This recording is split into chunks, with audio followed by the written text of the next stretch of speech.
Folks, we're live. Welcome back to another fun, exciting stream on Nostalgianomics. I see we already have Alejandro in here, already showing love. This guy's he is the Nostalgianomics #1 supporter. Alejandro, folks, showing support. Looks like we've got a good live coming up today. We do. So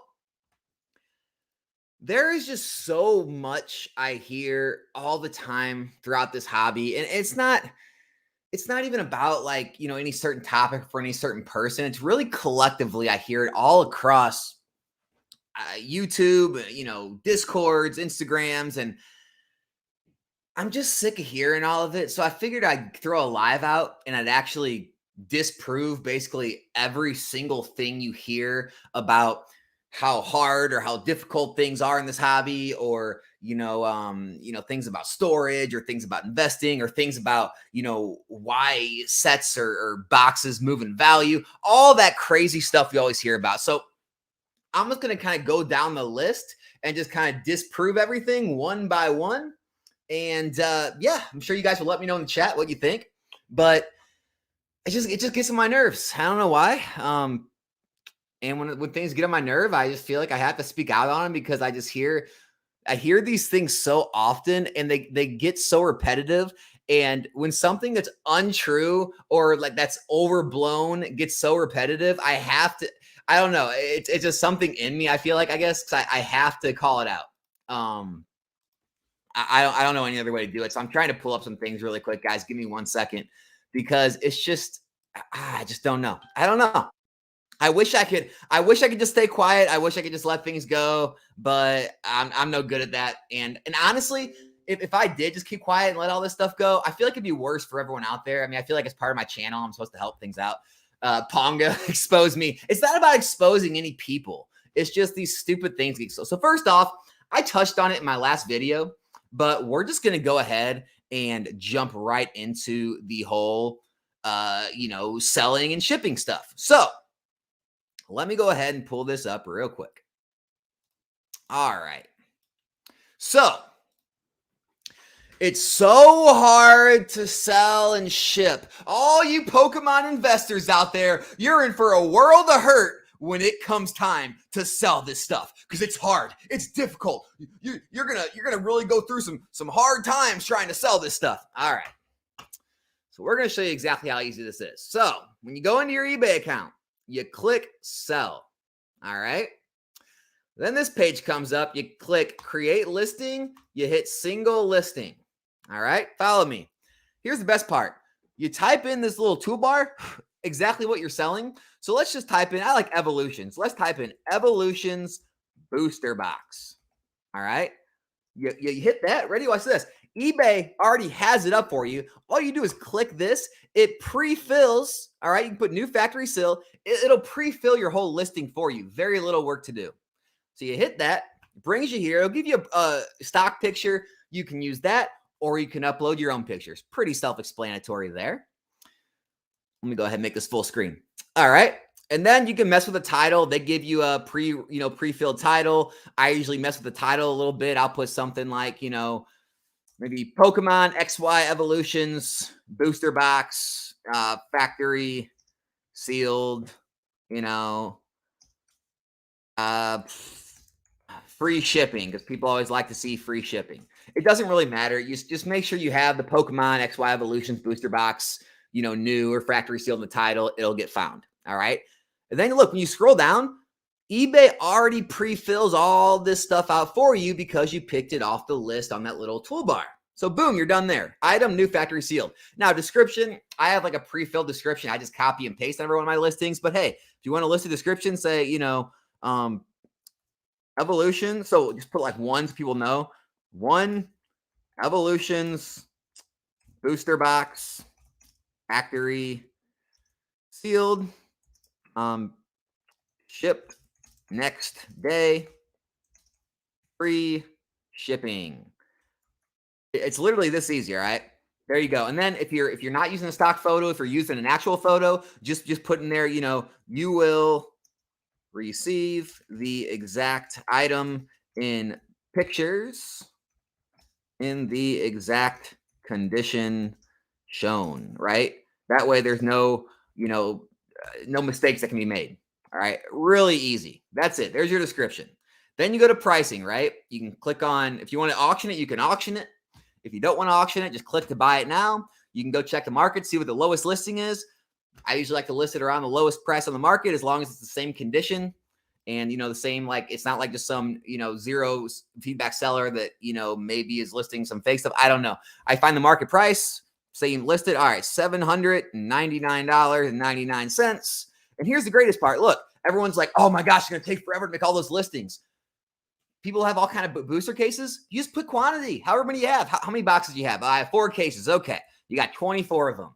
All right, there you go. If you want to allow offers, you can. If you want to add volume pricing, meaning you can basically give deals if people buy more from you. It's a good idea because it incentivizes people to buy more on one purchase. Also, it saves you on shipping, so it really offsets the cost. So you can always make volume pricing. All right. Here's the other thing. If it's like an auction, you want to schedule your listings, you can make a bunch of listings all to start auction at a certain time at night, like on a Sunday night if you want to.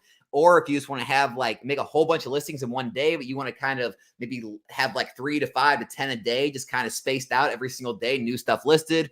Apparently eBay likes that, so you can try that. But that's all you do there. Shipping, look, you can put in your shipping details, but you can always change them when it comes time the item sells and you actually do ship it. But if you want to, you can try to guesstimate the shipping dimensions and weight and all that here. You don't have to. And then right here, just tells how you're shipping it, USPS priority mail. We're offering free shipping. If you don't want to offer free shipping, you just put in what the buyer pays for shipping and it'll add it into the price when you list it. Simple as that. The last thing you have to do, if you want, you can promote your listings. Now, I've done both. Some people like to promote their listings. eBay pushes them to the top. Sometimes your items will sell more than what the lowest on the market is because, buyers are stupid sometimes. Or, if it's a really popular item, it sells really quickly, it's really liquid, you might not have to promote it. So you can always do that. And how that works is you can just basically promote it at whatever percentage you want. So this is going to be a percent on top of the original eBay fees. It's up to you. This one, I haven't used this one. This one's pretty risky. Basically, you're paying daily for that promoted listing to up your item. Now, it says it does produce 50% more sales, but this one only produces 25%, but I don't know. I don't want to be paying money daily and losing money. You only pay this if the item sells. So there's promoted listings. And there you can require immediate payment when buyer uses buy it now. You can click that on. Hey, that's it. Look, we're to the end. That's it. That is the hardness it takes to list an item on eBay. Oh, but wait, it gets better. Then it comes time to ship it. Oh, look at this. When your item sells, you can click ship. It'll appear in your eBay notifications. All right. I already shipped this, but I went back in to show you how it works. All right. Uh-oh. That's not good. I just outed that buyer. My bad. All right. Would you stop? All right. My bad about that. Oh, well. These things happen. Why does it keep doing that? Gosh. All right. Anyway, sorry to the buyer of this card. But anyway, this is the easiest it is, right? You have your card, you package it up. Now, I talked about this in my last video. A lot of people use bubble mailers. Hold on 1 second.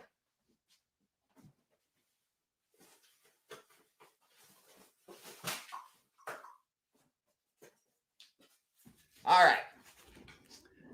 Figure I'd use the old first edition base set Alakazam for this one.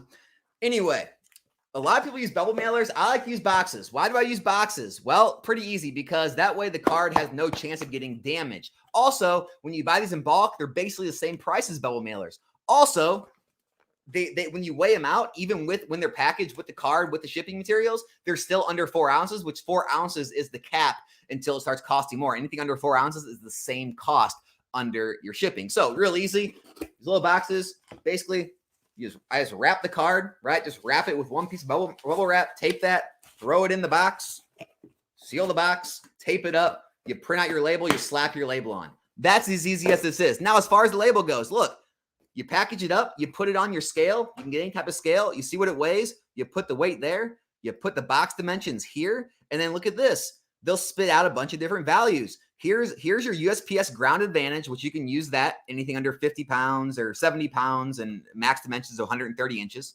All right. And eBay already gives you your discounted rate. You don't have to do anything to get that discounted rate, right? So you don't have to go to the post office and pay more like everyone thinks, other people do, but it's that easy. Anyone has this. It's not just me. Anyone with an eBay account can use this. So there you go. You pay your $381 down here at the bottom, right? Down here at the bottom down there, you click buy. Okay. Once you purchase the label, it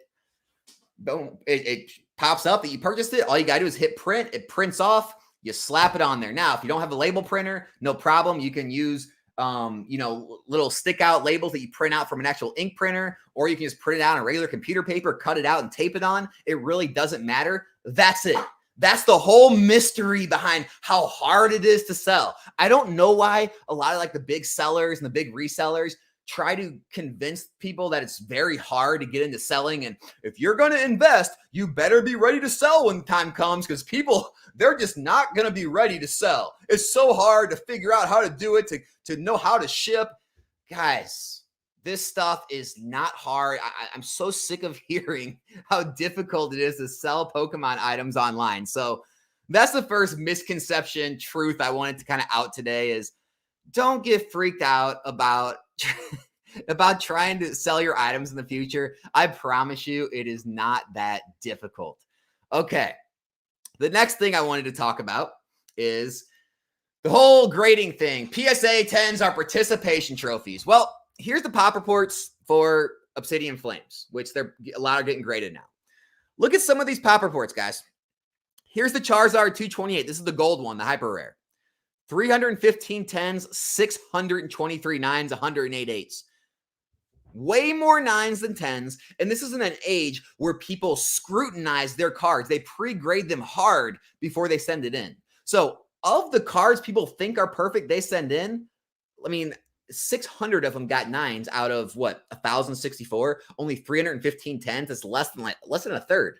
Less than a third of your cards are getting 10s. Let's look at the other Charizards.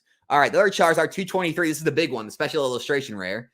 396 10s out of 1,535 graded. Way less than a third. Almost a fourth. Almost a fourth of the cards are getting 10s. All right. And then the last full art Charizard, the 215 Charizard Ultra Rare, that, what do they call that? I forget that. It's the silver one. All right. This one, 301 out of 721. So, a little less than half, but still, these cards are not getting these 60, 70, 80% 10 rates we saw in the past, right? These are not participation trophies. 10s are actually rare. They're hard to get. They're valuable. And so let's try to stop that rhetoric too, that these PSA 10s are so easy and it's so easy to grade and everyone can just open packs or buy singles that are all off the market and just send them all in and get a plethora of 10s and make billions of dollars. Like I said before, if everyone can do that, where's everyone's Lamborghinis, right? Where's everyone's beach houses, private jets, yachts? I don't see any of these big-time Pokemon sellers flaunting their wealth. Why? Well, because if it was truly that easy, why wouldn't you just do it millions of times? Why wouldn't you be making tens and hundreds of millions of dollars? It doesn't make sense because it's actually a little harder than it's portrayed. All right, next up, storage. One of my favorite topics. Everybody, where are you going to store this stuff? Pokemon investors are crazy. They're not, you don't even understand. You know how hard it is to store this? You know how much space you need? All right. Let's end this once and for all now too, guys. I'm sorry. I'm so sick of all this stupid stuff. It's ridiculous. All right. Booster box case. 18 inches by less than 6 inches by less than 6 inches. So it's less than 6 inches tall and less than 6 inches wide, and it's about 18 inches long. So an average hall spare bedroom closet is what? About 4 feet, about 48 inches by about 8 feet in a regular home. Unless you got a fancy home, 9 foot, 10 foot ceilings, whatever. Let's just say on an average home, an average middle class home, right? Even probably most apartments have 4 foot by 8 foot closets. So that means you can fit, let's get the calculator out. All right. Let's go ahead and share the screen again. That means if they are about 6 inches, all right, and the closet, so if you see 6 times 8 is 48, right? All right, 48 inches. So you can fit 8 side by side. You divide that by 12 inches in a foot, you get 4 foot. There you go. So you can fit 8 of these side by side. Now, the closet's 8 foot tall, right? So 8 foot tall. So let's think about that now. It's basically double. So it's 16 cases high. But hey, You don't want to stack 16 on top of each other. So let's say we add a few shelves in there. It takes away one case. We'll say they're 15 tall. So you can go 8 cases wide by 15 tall in one freaking little closet. 8 by 15. All right, let's do the math. 8 by 15. All right. And we'll just say they're only, oh, my bad. 8 by 15. And we'll just say they're only $600 a case because, you know, whatever. I mean, they haven't appreciated yet. They're only $100 a box times $600 a case. Before appreciation, that is $72,000 in Pokemon product in one little 4x8 hallway guest bedroom closet. That's it. Now, how many of these people out here complaining about space even have 72 grand in Pokemon? And then if space is an issue for you and you have that small of a place, why do you have 72 grand in Pokemon? Also, when those boxes start to appreciate, right? That's at $100. What about they appreciate to $150, $200 a box? Now you got like 150 grand, 140 grand in one little closet. That's the amount of tiny little space you need to stack large amounts of money in Pokemon product. Now, I know everyone's situation is different.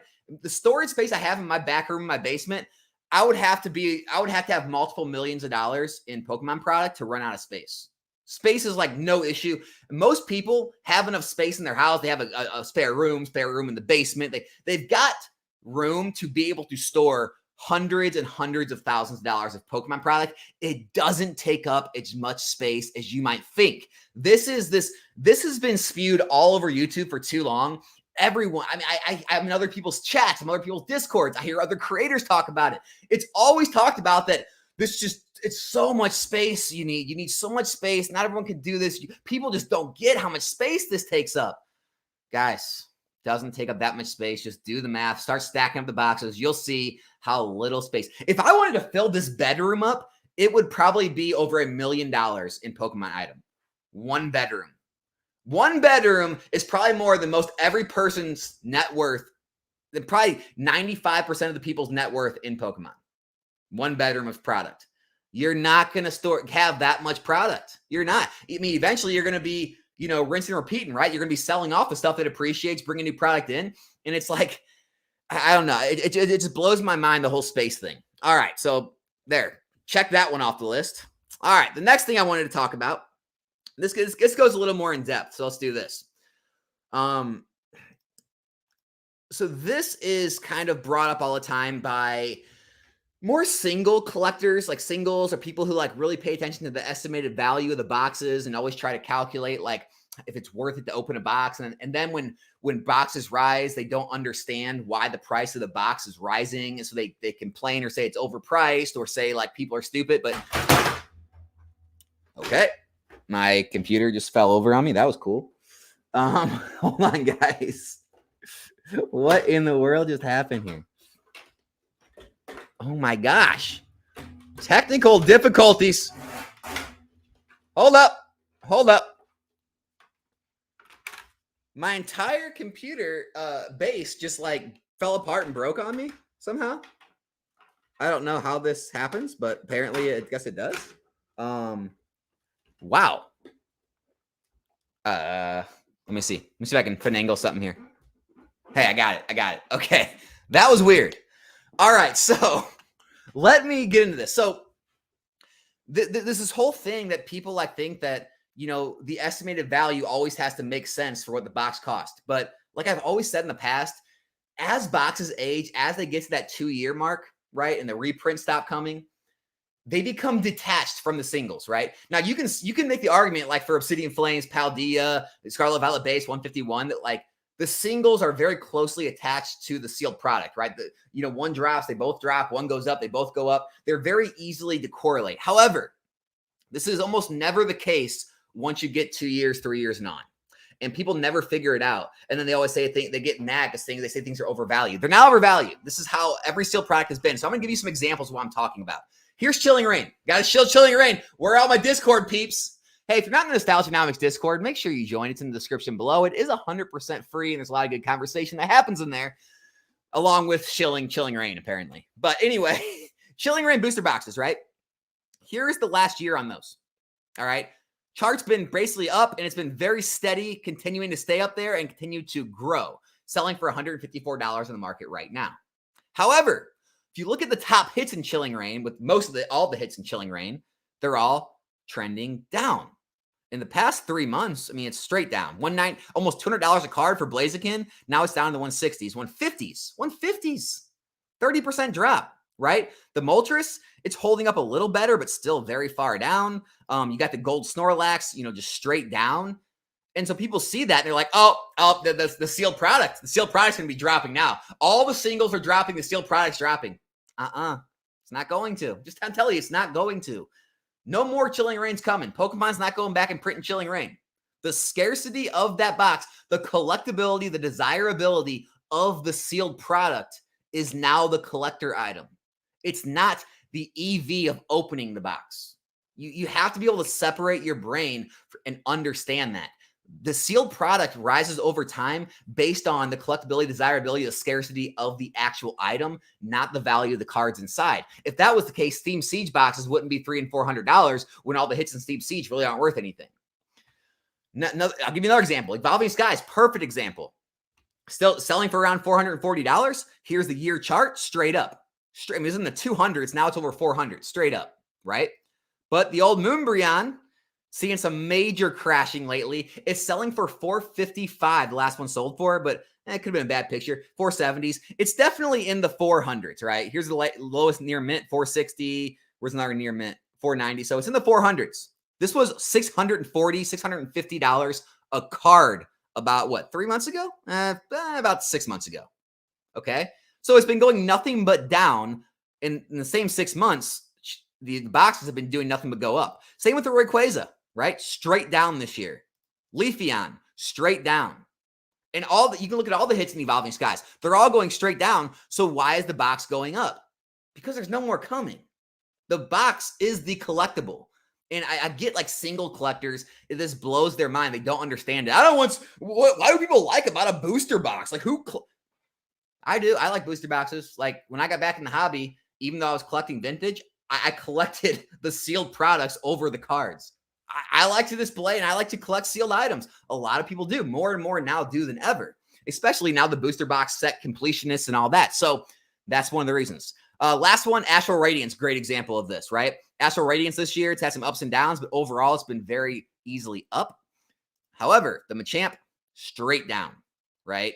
The Starmie, Misty on the raft, all the waifu boys like that. So it did have a crazy spike, but look, it's right back down. It's right back down to what it's always been at. Really no growth. The Dialga, straight freaking down all year. But the box, like I said, is still growing. Because no more Astral Radiance is coming. Eventually, they do continue to sell out. I mean, just look at the sales, right? We'll go look at the sales history. Look, every single day a box or two sells. Every single day. I mean, eventually, guys, I know there's tons of this stuff. I know 9 point whatever billion cards. I know. Eventually, it does run out. Eventually, enough sells that it becomes scarce enough. The prices do rise because the people that have them say, well, I don't want to sell it for $130, $140 a box. And they start rising the prices. And then all the ones that did have it lower, they get bought out. And then the collectors say, well, if I want this box, I got to pay $150. And then that sells and it establishes a new price point and it keeps moving from there. All right. Another thing I wanted to talk about. Just like Darkness Blaze is the perfect example of this, okay? $145 a box, that's what this is selling for, okay? That's what it's selling for. If you open a Darkness Blaze booster box, and by some way, somehow, you pulled the 2 top cards in the entire set, not just that, you graded both those cards, and they came out of the packed fresh, and got perfect 10s. Guess what? A 10 Charizard's worth $80, and the 10 Rainbow Scissor, it's worth about $30, $35 in a 10. So even if you got the 2 best cards in the set, and they both got 10s, you still wouldn't get your value back for the box. This really blows people's minds. Why would anyone buy this box? It's just the collectability and sealed product, how it works. So those were all the crazy types of, I don't even know what to call them, just the rhetoric I see going around all the time. It's always it's so hard to sell this stuff. All the investors are going to be in for a world of hurt when they have to sell this stuff in the future. Guys, don't let them scare you. It's not that hard. I showed you how it works. It's very easy. And then it's the storage. Where are you going to store all this? Well, you can store almost 100 grand of it in a little 4x8 closet, which basically anyone has.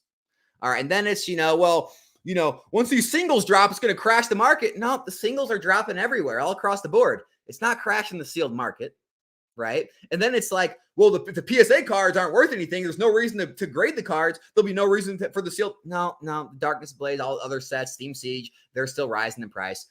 Just please don't let all the craziness get to you. Everyone's got their opinions. Everyone likes to talk stuff and likes to make things seem harder than they are. This hobby is not hard, guys. It's fun. It's enjoyable. If you want to buy, if you want to sell, it's easy both ways. And, it's really not that taxing to be able to store sealed products, ship sealed products, sell sealed products. So just remember all these things. Let's go ahead and get in the chat. I've been talking long enough. What's going on in the crazy and wild chat, guys? How are all the Bitcoin, Ethereum millionaires and the felt hat Pikachu stonkers and the CGC 10s? Oh, we didn't even get into CGC 10. I'm not even getting into CGC today, but how are all you guys doing? All the Lorcana fans and, all the millionaires. How's everyone doing? Alex versus the Cabal. Fight! Mortal Kombat. Retro got offended in your chat and went on another channel to sneak dish your investing approach. Yeah, I know. Look, to be fair, Retro's always been against sealed investing. He hates it. So, I don't think it was directed at me. I think he just hates it in general. Don, thank you as always for gifting memberships, man. I really appreciate you and all the support, man. Thank you so much. Mid-curve mindset with difficulty of investing in Pokemon. Don't know quite what that means. Walrus, I'm waiting for the self-burns. It sends NN pushes that buying and selling sealed is super easy. Dude, I mean, how hard is it? Like, am I wrong? Am I wrong? It's what is hard about it? Like, just tell me, burn me in the chat. Like, how is it hard? How is it hard to sell this stuff? Here's the thing. I almost want to just do a test. I'll just list one of every Sword and Shield era box. I'll throw them all at auction, and you guys will all watch them end, all probably within 10% of what the last one sold for. They'll all go around market price. They'll all sell. They're really easy to ship, right? You just put a piece of bubble wrap around them, put them in the box, slap a label on it, tape it, and ship it. Very easy. Been selling on eBay for 10 plus years. I have over 1,000 items sold. Never had one scam. I've sold majority of sealed product the whole time. I don't get it, guys. I don't get it. Where's it at? You tell me. Start an account from scratch. Put your payment information, address, upload ID, all that. Or are you hiding things like other YouTubers? I mean, start an account from scratch. Yeah, I've already told you how to do that. I can do that if you want me to. It's very easy. Go get a handful. Go get like 20 or 30 singles, right? That you don't care about, how much you're making on. Say they're worth $5 to $10 a piece. List them all at auction. Okay. You're going to lose money, right? Because you're going to have to send them all tracked if you want to get that guaranteed shipment and get the reviews and all that. But just, yeah, I'm going to lose money on 20 or 30 singles. I'm going to sell them all. I'm going to ship them all with tracking. All right. You're going to get all those confirmed shipment deliveries. You're going to get a lot of those people to leave you good reviews. You're going to get your stars up. And then boom, overnight, you immediately have a trusted seller account. You have 10, 15, 20 stars. Like, come on, Mr. Walrus. This is not very difficult to start, bro. Let's stop making it seem harder for the new people getting in the hobby to try and like almost gatekeep or make it look like the people selling this stuff are doing some like magical things, right? Let's be honest. The people that are doing big numbers, they're doing anything special. They just got in before other people. They built up huge inventories, right? They have relationships. They're able to purchase larger quantities and larger collections because they have the capital. No one's doing anything special when it comes to making an eBay listing or shipping a product. I mean, that's like trained ape stuff. Come on, man. I just tried to use the instructions in my PSA 10 Moonbryon stuck in toaster and sent help. Nostalgianomics, off topic. What do you think of Super Mario Wonder card packs? Buy more and keep sealed. It's still available to buy right now. I don't know what you're talking about. I mean, I know the game. What's going on? Is there like, can you buy cards for like scanning and use in the game, or is it just like collectible? Donut toys and games. What? I'm not paying attention to that. I know about the game for the Switch. I didn't know about the cards in that market. Is that going well? What's going on with that? wish I could answer that question, but I can't, man. When are you offering a class on this? That's going to be behind the Patreon paywall, soon to come.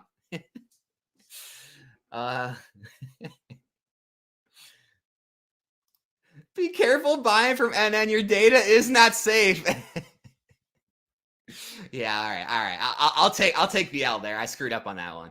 I hope the buyer isn't too upset that everyone knows that he bought a PSA 10 Gardevoir. Oh man, length times width, length times girth, giggity. Oh god. All right. Rudy really influenced a lot of Timmys. Well, I mean, I can't say Rudy hasn't had any influence. I will say I've been doing this 8 years and been successful every single year, whether it be booms or busts. We still see everyone having success with sealed product. But yeah, I guess everyone's Timmy's for making money. And here, oh, yes, another thing I wanted to mention. I get a lot of comments, people like, I don't know if they're angry or if they're just trying to troll me, like, oh yeah, you're all gonna get rich doing this, or oh, getting all the Charizard UPCs to become rich. It's like, if I ever mentioned one time this is like a get rich quick scheme or anyone's gonna get rich? No, I've always said this is a way that you can outperform traditional investing. You can make more money putting your money here than other places based on the numbers. Obviously not a financial advisor. Obviously nothing in the future is guaranteed. But up till now, the numbers have shown in Modern Sealed, they have outperformed the S&P, mutual funds, other things. So that's always been my only claim of what I do and what it beats. I've never said anyone's going to get rich. No, I mean, if you're already rich, you can get richer. Right? I mean, if you want to put $1 million in this stuff, or you would have, you'd probably be worth, 10 million by now if you would have done this for the last 8 years.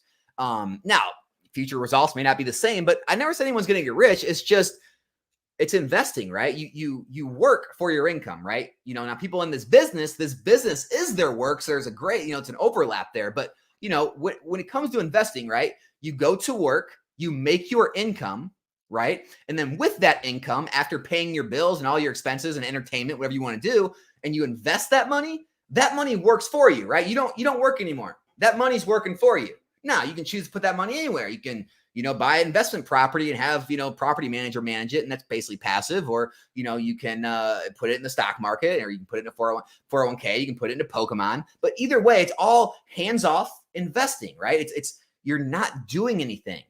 And so when it comes to investing in Pokemon, yes, I still think the passive investing in Pokemon sealed product is very legit. It's not a Timmy thing. It's not a get rich quick thing. It's just a steady grow your wealth over time thing. Like it's a crock pot, right? Just slowly cooking that money over time. What about the fees, Alex? The fees. Yes, there is 13% eBay fees. If you do a good job and you ship, I believe you sell over 100 items in a year, over $1,000 worth total, you'll get top rated seller status. As long as you did everything right, you get no negative reviews, and then you'll get a discount off those fees and pay even less. But yeah, there's always going to be fees. That's all, you get to work that into everything. No big deal. Shipping on a booster box is usually between $8, $10, maybe $12 for shipping really across the country, but it's not that expensive. Same with the ETBs. It's not that expensive. Shipping on a PSA card, it's about, $3 to $4. Fees are there. Shipping's there. It's just numbers. No big deal. Yeah, I collect One Piece and the market just blew up FOMO the past few days. Oh my gosh. Yeah, let's pull up that. Has anyone been following One Piece? I'm going to go ahead and share the screen again. So Romance Dawn is on fire. On fire. So look at this. Romance Dawn booster boxes. Here's the case right here. So the cases are all sold out. There's only 3 available left on TCG Player. The lowest one's almost $5,000. Look at this. The last one sold for $4,000. $4,000 for a Romance Dawn case. The boxes, they're back up in the threes. Guys, this is a set that's been reprinted like 3 or 4 times. It's still doing this. Like, everyone's on Bandai about, the reprints and all that. Guess what? It's still moving. Here's the past year on Romance Dawn, right? Went crazy. Look, so it came out that they reprinted it. Still didn't stop it. Came up, they reprinted it again, dropped it right back up to its all-time highs. You can't stop this stuff. This is the last 3 months. This is what a bear market looks like in collectibles, guys, right here. Yeah, Romance Dawn is absolutely on fire, but it's not just Romance Dawn. I believe it's like, I mean, a lot of the sets are doing well. Let's look at what was it? Paramount War. I think Paramount War is doing well. Let's see. Let me type in booster box. Get rid of all the singles. All right. So we got Paramount War. The cases. Now the cases of those are down. Actually, they are actually down. Let me see the regular boxes. What's going on here? One Piece booster box. Come on. Why are all these magic things in here? TCG Player doesn't do the best of sorting sometimes, unfortunately.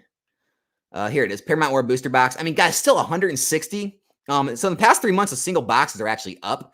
So they're actually recovering after their reprint. But I mean, guys, 160s, these were $100 at retail. Like, it's $160. I mean, we're seeing people are sleeping on One Piece or, thinking that One Piece is just another card game. It's down there with the MetaZoos and the Dragon Ball Supers and the Digimons. Guys, it's not.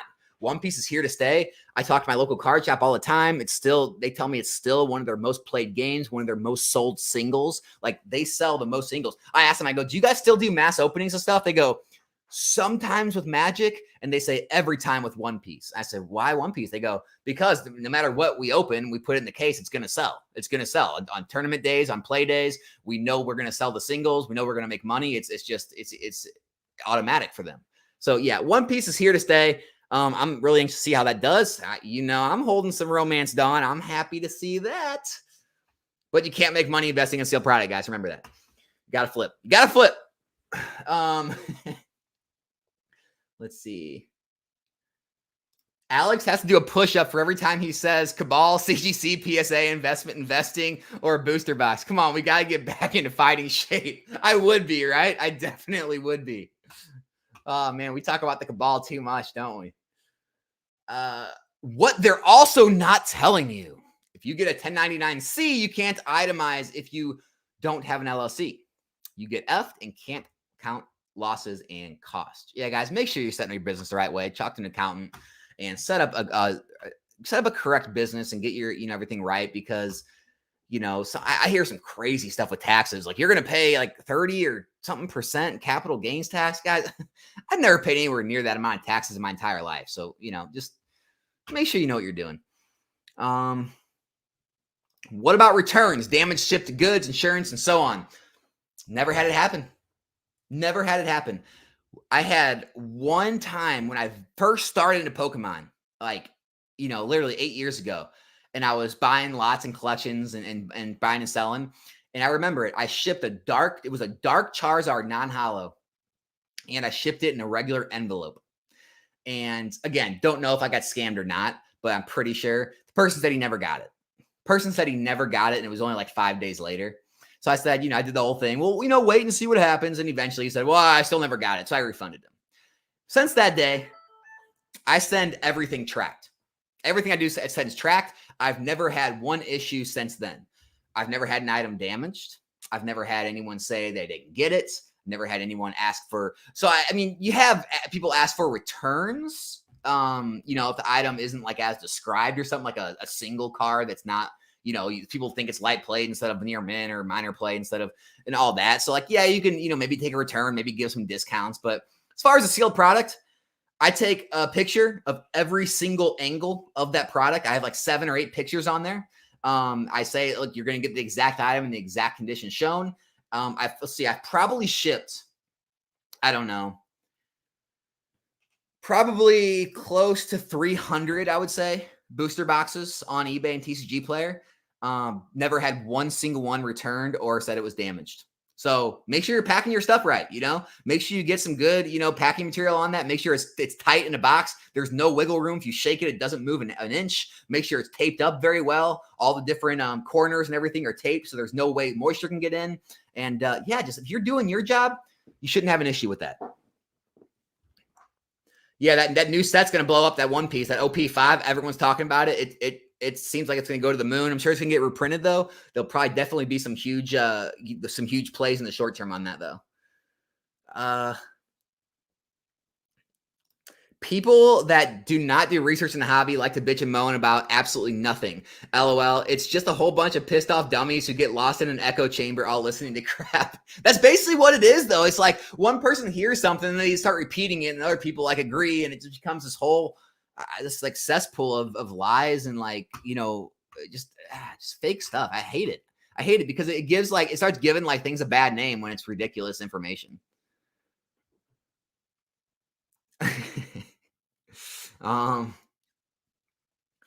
What's up, Justin? Man, I haven't seen you in a long time. Where you been at, man? How's life been? How you still into Pokemon? Or you been taking a break? What's been going on? I haven't seen your name in a while. I did hype it up, guys. You gotta get the blue bottoms. You gotta get the blue bottom One Piece Romance Dawn boxes. They can go for even a bigger premium than what I showed.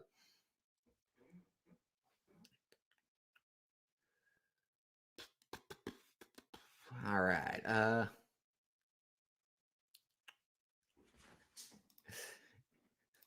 It's a sign. It's Timmy Nomics with Timmy Investment Strategy.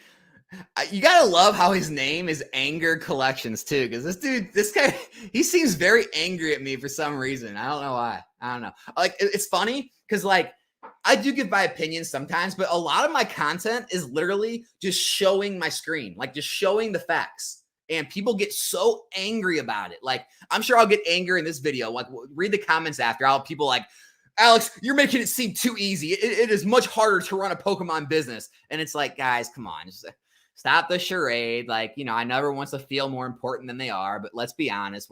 We're not doing rocket science here. Anyone can do this, or people be like, well, Alex, no, all those singles are going down. The boxes have to crash. If they don't, people are just, the market's manipulated and people are, no. It's just normal ebbs and flows.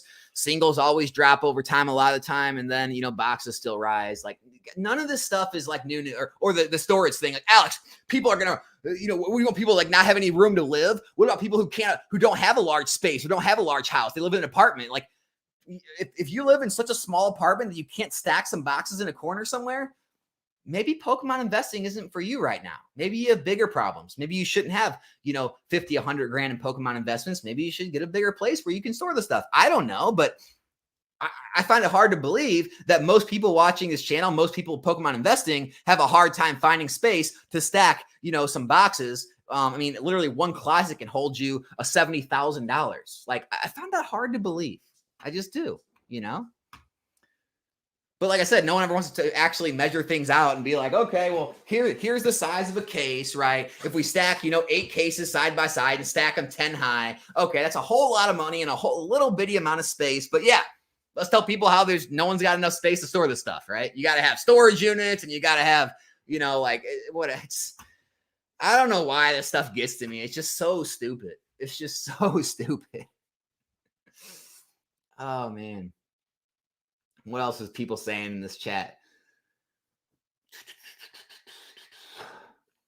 Those Moonbryons selling for under 500 are not mint with perfect borders. Price just went back above 500. Yeah, no, definitely. Like, TCG players, it's one of those things like it's near mint, right? You know what near mint means? Like it's 7, 8s, 9s, and 10s. PSA 7, 8, 9, and 10. Meaning you can have a 7 or 8, a PSA 7 or 8 and sell it for near mint on TCG Player, and it's still near mint card. Yeah, it's going to have some whiting. It might have some hollow scratches, but it is still a near mint card. Now, what you're talking about are mint, right? Like PSA 9 or gem mint PSA 10 cards. You want to see the pictures. You probably want to buy them off eBay or in person. Yeah, I get that. But still, the near mint, right? Because it's still apples to apples, because a near mint TCG Player card was still selling for $650 and now it's selling in the 400s, right? The ones selling at $650 probably weren't mint either, right? Because it's a TCG Player near mint. So it's still apples to apples, Vinny. The price really has dropped that much.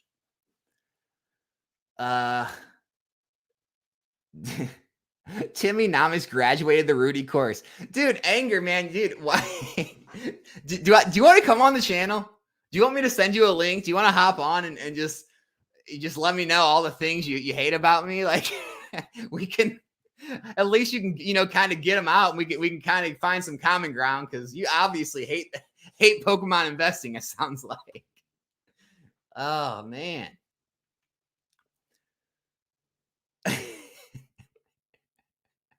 He ate a lot of Rudy tacos, dude. I like this guy. I actually like this guy.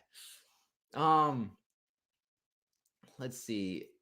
Pokey Dad said wholesalers dump product and care about volume. The average large volume seller isn't holding sealed product. They are trying to clear inventory and focusing on getting it off their 30, 120 terms. Yeah, I mean, definitely. Like, especially if you're getting you're getting it at wholesale, you're getting it early, you can sell it, you're approved for pre-releases on TCG Player, you sell it early on eBay or your own website or whatever. Yeah, you can just make small margins, but do it again and again and again and actually do very well, not having to worry about the ebbs and flows of the market. So yeah, I agree with that.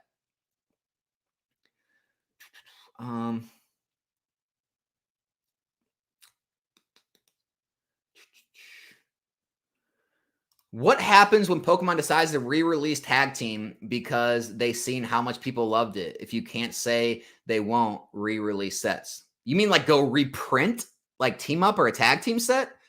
I mean, it's never happened in history. The longest they've ever went back was like just about 2 years with Roaring Skies and Primal Clash. It's never happened before. So just to start now, I doubt it. Now, if you're saying are they going to like remake a Tag Team set in Scarlet and Violet? That would just be better. That would just help the older Tag Team cards, I think. Like that would, this isn't like Magic the Gathering where it's like, if you do a reprint, it hurts like the overall market because now the playability is like trash because now you can get cheaper cards with that same playability that you couldn't, like the whole reserve list thing. Pokemon's a different market. It's a collector market. So that wouldn't, printing another Tag Team set wouldn't hurt. If you're talking about going and reprinting a set that's 5 years old, I wouldn't hold your breath. I mean, technically, I guess they have the right to. They own the company, but they would destroy the market if they did that, and they'd never have before. So maybe I'll. It's like a 0.000. I can't even count that far % chance. Maybe. Do you guys really need a YouTuber to tell you how to store cardboard boxes? Have fun telling your wife, husband, the spare bedroom is for your Pokemon collection. LOL. Man, Vinny, I got people throwing shots in the chat today, man. People do not like sealed investors. I have really come to see that in today's market. I mean, we got retrospects, going off on old card shop stream. I got people popping off on me constantly in the chats and the comment sections. I mean, things are getting heated, man. Things are getting real. I don't know why there's all this hate for sealed investors. I mean, I don't hate like resellers. I'm one now. Like, I don't hate like binder collectors. I don't hate PSA card collectors. I don't even hate CGC card collectors. I mean, I think it's dumb to put your money into something that's worth less than the PSA 10 counterpart, but I get it. But I mean, I don't get the hatred for sealed investors. It's very strange. Very strange. Everyone's talking to Vinny about that comment. I know, guys. I'm a little behind in the chat. I'm keeping up better than normal, but I'm a little behind. Pokedad said it's hard because they can't flip it immediately. They buy it and have to wait 6 to 18 months to realize the gains. No free tendies. Yeah, this isn't a. I had this conversation with someone. It could have been Mr. Walrus. It could have been, I forget who it was. It was. Anyways, the conversation was, it was with someone who buys and sells a lot or flips a lot. And they kept telling me, what are you going to do? Like all the time it takes for things to appreciate, you're just not going to be making any money. And my rebuttal to that is, okay, well, does your 401k make you money? Well, I mean, yeah, it grew 10% last year. No, that's not my question. Did it make you money? Did you take income from it? Well, no. Right. Did your Roth IRA, your IRA make you money? Did any of your investments, right? Is your house appreciation, did it make you money? Well, I could sell it or refinance, take the money. Great, but you didn't get it right yet, right? And it's the same thing with investments. Like I can sell off the boxes and get money, but you're not investing to make an income. You're investing to grow your nest egg, to grow your net worth, to grow the value of your investment over time. Eventually, you'll sell it off and make the money. But you're not trying to make money on a day-to-day, week-to-week, month-to-month, year-to-year basis. You're investing to grow the value of your wealth over time. And that's the difference of, investing isn't meant to be free tendies, right? I mean, Rudy talks about this a lot on his channel where it's like, this is normalized. You have to sit on things for a while to let them appreciate. If you want the free tendies, you should have got the Van Gogh Pikachus, right? You need to get into the Lorcanas. You need to get on the brand new sets and try to rip them, or try to buy the singles and grade them with as fast as possible and flip them as fast as possible. You need to be on the flip train. Go and try to source raw singles and grade those. Find products that have higher estimated value and break those down and sell the singles and break out all the bulk. And you need to do all that stuff if you want the free tendy, if you want to make money in this hobby, like day in, day out, and make a living or a consistent income. That's not what investing is for. I've never claimed it's for that. I'm not trying to compete against people trading their time for money. I'm not trading my time for money with investing. It's making me money without me doing anything, right? Like that Romance Dawn, right? I have Romance Dawn boxes sitting in there doing nothing. They've been sitting on a shelf now for how many months collecting dust. And now I'm making, hundreds. I mean, let's see, I got those boxes, I believe. Where did I get those at? They were expensive. I didn't pay they were already expensive, like 160 maybe a box. They were expensive already. But the point is, they're already up 100% in like less than a year. So boxes have been sitting on my shelf doing nothing, and they've made me 100%. Yeah, you could do that flipping, but you're doing a lot of work and energy, and you're sourcing, you're grading, and you're having to sell things and deal with buyers and shipping. You're doing all that while I'm just sitting back with my feet up and the money's rising. So it's just, guys, you got to remember, it's not apples to apples. Investing is not flipping. It's not free tendies. It's not meant to be. And then if it is free tendies, it's not really investing. You're still kind of flipping. You're just flipping sealed product.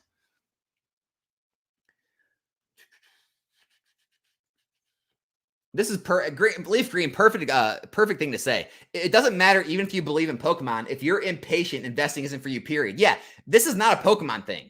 You probably have a trouble investing in the stock market. You probably have trouble, living in your house. Like, you probably see the market going up. You're like, honey, do we sell? Should we sell right now and move into an apartment or start renting? We need to lock in these gains in our equity in our house. The market's up. Like, if you don't have patience, or if you I don't even know how to talk to people who don't have at least a couple year mindset when it comes to investing. So that's a perfect example. If you don't have patience, this isn't going to work for you. Here's Vinny. I guarantee in the future, people would rather spend premium dollars on individual cards and entire boxes 5 times the price. Absolutely not. Absolutely not. We've already seen it. How many years? I'll guarantee in the future. Well, you didn't say years, but I mean, look, we already see it with old boxes, with mid-era boxes, look at any boxes. It already isn't like that. I mean, it's never been that way. And me personally, if you ask me, Alex, would you rather have a PSA 10 of the top hit in every single set, or a sealed booster box of every single set? I'll take the box every single day of the week. And a lot of people would.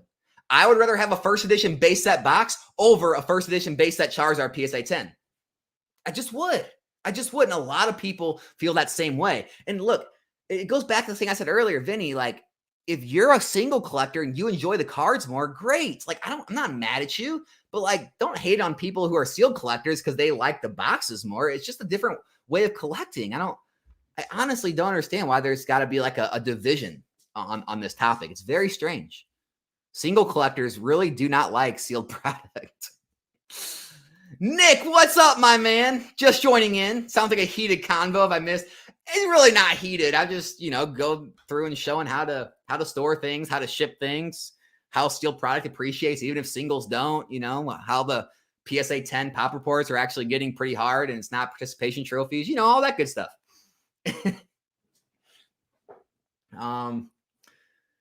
Let's see. A lot of people are talking back to Vinny. Oh, man. Unfortunately, selling is hard for dumb people, though. The rest of us will be fine. I mean, yeah, if you're too dumb to figure out how to sell this stuff, maybe you shouldn't be buying it in the first place, right?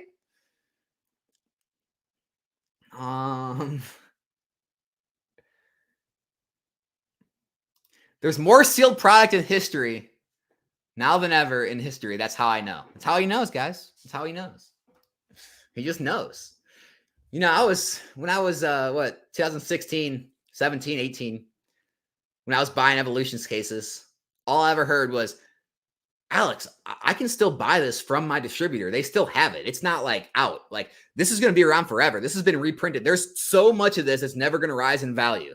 I mean, do you get that? And I go, yeah, but Charizard's in there. Like, people love that Charizard artwork. Yeah, but people love this stuff. Like, if a base set booster box at the time was like $2,000, I mean, why wouldn't you want to open this for 80, right? Like, why wouldn't people want to pay 100, 120, 150 to open this? That was I wasn't thinking what it did. And then, you know, when the base set boxes started to go to 3, 4, 5,000, I'm like, yeah, I'm going to keep buying this stuff, because if these things go to 10K, no one's going to open base set. They're going to open evolutions if they want a little dose of nostalgia. These will go to, you know, probably $200 a box. And I was thinking like $200. Like, that was crazy. And then they went to 1,000. And there was more evolution supply than almost ever in Pokemon history. But yeah, Vinny, you're right, man. Too much supply. Stuff can never run out. Timo.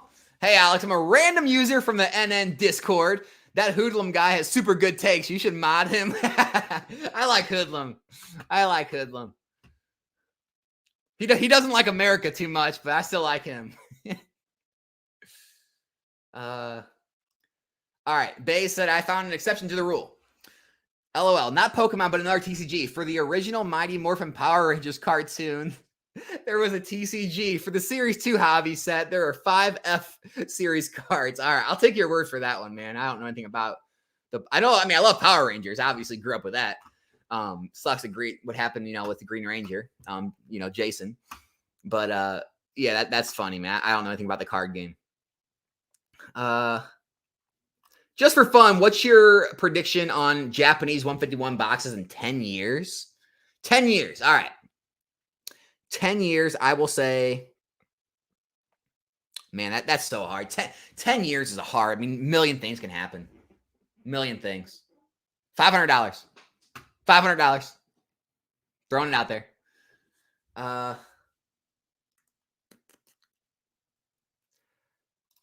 No, there isn't. Do you know how many pallets of base set Fossil Jungle sat for years? Is it profitable to open those boxes? No. What? I never said it's profitable to open them. They're still worth a lot of money, though, right?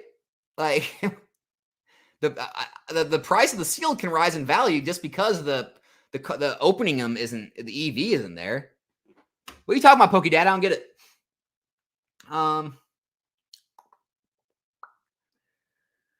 Yeah, I mean, more open products now in history. Yeah, I mean, guys, the people who are saying like there's too much product, like, just type in like Pokemon on TikTok, on Whatnot, on Drip, on Twitch, on YouTube, and just scroll.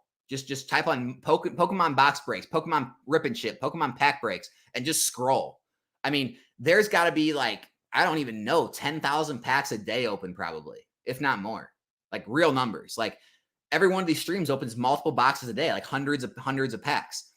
This product is getting eaten up as fast as it's coming out. So I'm not too worried about, you know, their scarcity of sealed product. I don't care how much they're printing.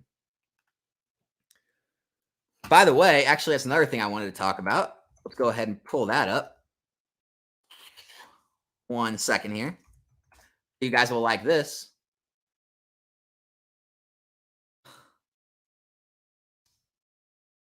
Violet base. So, you guys remember like all the $80 boxes? Look at this. It's already back up to 90. Sold out that quick. All those $80 boxes, all sold out that quick. They're gone. They're gone. All those $80 boxes, they're gone. They're back to 90. Sales at $90. So see what happens when prices dip too low? Everyone buys them out and they jump back up. Like, that's how fast the markets can move back. I mean, that's a straight just slingshot back up. And I'm telling you, I'm just telling you right now, I just know in the back of my mind, I'm going to be making the same video a year from now. And I'm sure these boxes are going to be 100, 120, something like that. And people are going to be like, it just doesn't make sense. It's a terrible set. There was tons of it out there. People are stupid. The market must be manipulated. And it's just the same thing over and over. And we're going to do this every year for the rest of our lives. And people will never believe. And I don't even know. I just don't know how to get through to anyone. I try the best I can. Nostalgianomics, yeah, Walmart exclusive buy bonus for Mario game for a free card pack. There is one of 1,000 Mario Elephant card selling for about 600. Sealed pack is about 35 right now. Wow, that's pretty cool. Yeah, I mean, I have no idea how that's going to go long term, but I mean, it's pretty cool though. I like that. I mean, Mario's a great IP. Vinny, in my opinion, vintage collecting is more of people collecting singles instead of owning a 300K booster box. Modern investing is more BBs. I don't know. I don't know about that. I mean, it's interesting to think about. I mean, I guess we'd have to go through and look and see all the sales data on like how much money is being being sold through each set on sealed boxes, sealed packs, sealed blisters every single month compared to how much is going into singles to really see how much money is moving. Because we can't just make statements like that, right? It's just like, it's an empty statement because you don't have any facts. Like I have to have facts to back up my opinions. And so, yeah, I mean, if I went through, all the sold listings for months or years and found out that, hey, it looks like tons more money pours into singles, but I don't know if that's the case or not. Because if you take in every sealed vintage product compared to every single, I mean, you got to remember, one sealed vintage box sells, that's basically the same amount of money as like hundreds of singles or at least tens of singles. So there could still be more money pouring into sealed product than singles, even if it seems like singles are more, plentiful or being sold and transacted more. I just don't know if that's true. I don't know if that's true or not. Could be. Definitely could be.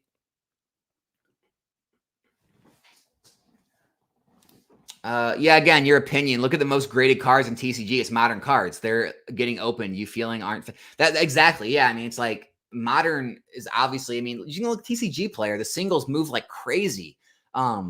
People are collecting this stuff. I think it was blowing people's minds. People can't comprehend the level this hobby has got to. Like they can't comprehend millions of people being involved in a hobby. And so when you hear these like 9 billion cards printed or 7 billion, what was the number? I forget. People just can't fathom that. Wait, there can't be hey, I got a sale. There we go.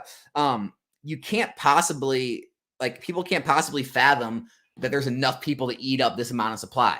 And so it just kind of like they just choose to say, oh, well, yeah, vintage is better. It's like, what? The amount of money pouring into modern. Now this, I don't know what the numbers are. It's probably 10x. Like it's probably more than 10x, maybe 20, 30x. I don't even know, but it is crushing the amount of money pouring into vintage in the past few years. Like it's not even close. And so, yeah, I don't know, man. It seems like your own opinion pouring through, Vinny. Is One Piece more playable or more collectible? I don't know. I don't dive that deep. I just know it's the most played game at my local card shop. Like they obviously talk to other card shops in the industry and stuff, and like everyone's kind of saying the same thing. It's just like people are buying the singles, they're playing the game, they love it. That's rich, wealthy people buying boxes at that price. That's the demographic. Okay. All right. Do you have to be rich to afford a $2,000, $3,000, $4,000, $5,000 box? Like that means you're rich? I don't know. Bro, stop. The average person buying Pokemon is middle to low class. Just stop. That is the most ridiculous thing. I literally let me think where I say this. I won't say everyone. We'll say 99%. There's probably some of every single person I've ever talked to in this hobby is like almost in the same. I mean, they're all successful. All of them. A lot of them are far more successful than I am. Make like multiple 6 figures a year. Like, have hundreds of thousands, if not millions of dollars in product. Like, make my positions look small. I mean, I could show you some of the pictures people send me, and I'm just like looking in awe. Like, man, they have more than I used to before I sold my collection. Like, they have bigger collections than I've ever had. They have, like the amount of money in this hobby is so. I mean, even when I go to Collecticon, like I talk to people, like, dude, almost everyone in this hobby is doing well. I mean, they're making money, they're making flips, they're investing, they got tons of inventory, they got tons in their collection, they make good money at their jobs. Like, I strongly doubt the average person is middle to low class in this hobby. From my experience, almost no one I've met in this entire hobby since I've been in it is low to middle class. I'm just going to tell you that right now. I can 100% tell you that. An average person is buying a booster box for $4K. Average in Pokemon, probably. I mean, Just go look at the transactions. Like there are multiple thousand transactions. There's probably hundreds. Like there's probably hundreds. I mean, at least hundreds of multiple $1,000 transactions done in Pokemon daily. I mean, just go look at the eBay and TCG Player solds. Not to mention all the Instagram, Discord private sales, Facebook group sales. Not to mention the whatnots. I mean, you guys are sadly mistaken if you don't think this kind of money is thrown around just like daily. Go here. Go if you haven't been to a Collecticon, Vinny, go to a Collecticon. That will blow your mind to see the amount of money transacted at every single table, to see the wads of cash people pull out. Like, go to Collecticon. That'll kind of get your mindset a little more realistic. How do you feel about selling on Whatnot, trying to build a following there? I don't mind it. I mean, people look. I'm not one of those like, cancel people or be worried about bad stuff that happens. Look, I have nothing against Whatnot. If you can build an audience there, if you can sell packs, people enjoy it, people like to buy on it, go for it. Like, if some people were idiots and did some bad stuff, so be it. Like, it is what it is. Don't buy from those people anymore. I mean, if maybe Whatnot, maybe they're, I just don't get into all that. I don't get into all the worry. I don't live in worry. Like, I don't live in fear of like, what kind of scam could possibly happen, or what happened on this platform or that platform, or I'm not supposed to like these guys, I'm only supposed to like these guys. I don't get it. I don't get any of that stuff. Yeah, if you like Whatnot, go for it. A lot of sales happen on there every single day. There's a lot of customers there. That's all I got to say about Whatnot. God forbid people just want what they want. I know, right? Can't we all just buy what we want or invest as we see fit and not like be attacked for it? Yeah, high price boxes get cracked every day. Dan, Catch 'em All Collectibles. He just like live cracked multiple WotC boxes live on camera to sell the loose packs. Like, they just disappear every day from the market. And guess what? I was in his live for a little bit. You had people in the chat. Hey, I'll take 2K. Here, this is a perfect example for who spends thousands of dollars. In his chat, there were multiple people saying, oh, hey, give me the art set of heavy packs. I'll pay 2K for those. Give me the art set of light packs, 1K. Give me a couple art sets, 2K. Like, people just throw in thousands of dollars like it's nothing. That's what happens in this hobby. That's the kind of money that's in this hobby.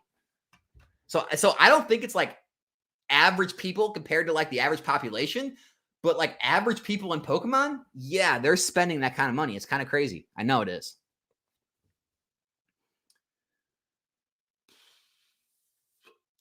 Do you estimate people become billionaires being whole hobby? I mean, the way some of these people in this hobby talk, you would think they're billionaires, right? They act. I mean, that's one of the things I just can't stand about this. Like, like, I actually personally know people who make $500,000, $1 million plus a year, and they don't act like full of themselves at all, right? A lot of them are very conservative. They don't like, if you ask them about their business, they'll tell you like, oh yeah, there's hard times, there's good times. Right now it's going well. Like, yeah, built it up, like they don't like, but like you talk to people in this hobby, it's like, oh yeah, stonk. Oh yeah, money train. Oh my God, this is so easy. This is the easiest thing I've ever done. You go to Collecticon. Oh man, we are printing money. And you're just like, what'd you make? Like 10 grand? Like, what are you making every year? 100 grand, 200 maybe? Like, we're like, people out there making like real money. They don't act at all like that. Like, it's just such a weird hobby. People like brag about the weirdest things. And it's just like, guys, can't we all just like make money, run our business, and not act like this is like some, money train, get rich quick ever. It's the easiest thing. It's like a money printer. It's like, if it was that easy, all those people, they'd be making multiple million, tens of millions, hundreds of millions of dollars doing this. Yes, I said it. Hundreds of millions. If it was truly that easy, why would you stop with like a couple $100 grand or $1 million even? Why would you stop there? Why wouldn't you start hiring people? Start just pumping, doing the exact same thing at huge, gigantic levels. I mean, it's so out there. Some of these things you hear from people. It's just like, guys, just be realistic, right? I mean, be realistic. You don't see these like, you don't see like even like people who run hedge funds or people who own like $100 million companies act this way. But people in this hobby, man, you would think, like, that's why I always make that joke. Like, dude, what color is your Bugattis? Where are your private jets and your beach homes and your yachts, man? Like, you guys must be wealthy. It's crazy.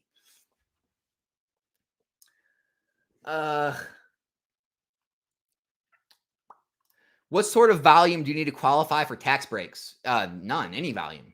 I'm just a small investor looking to eventually sell boxes from cases in the future. It's anything, man. Like, this is not tax advice. I can't give any tax advice, but like basically anything you use for anything you do with Pokemon, whether you're sourcing, whether you're shipping, whether you're, any trips you make to do anything with your business. Like, there's just so many, like you can write off certain things in your house where you store the product, where you do your work, like, if you use your phone, your computer. So like there's tons of write-offs that you can write off, even if you're only selling a little bit a year. So I just think it always makes sense to set up a business. Always.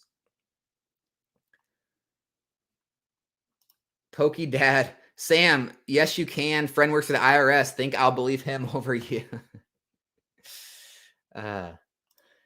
You can't claim shipping item costs, sleeves, boxes, anything until you have an LLC. I don't know if that's true. I think you can still do that in a sole proprietorship, but I could be wrong. I don't know. I'm set up as an LLC, so that's the only thing I can really speak on.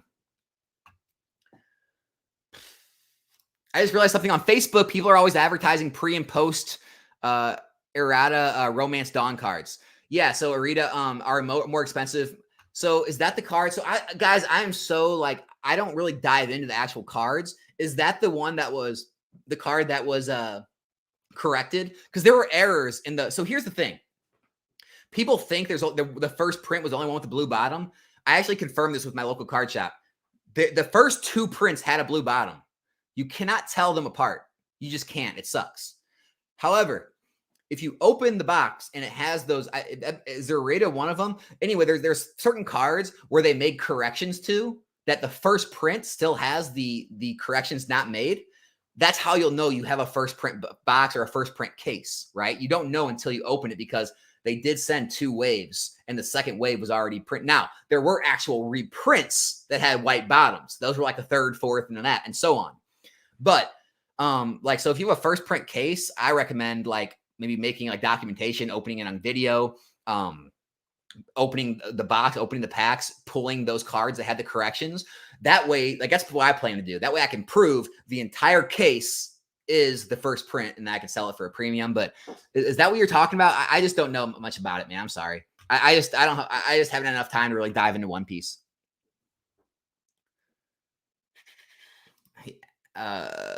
Where it's white level L, thanks. I mean, you're still fine. Like, I mean, just sell on TCG Player. Like, I don't think they differentiate white or blue bottoms,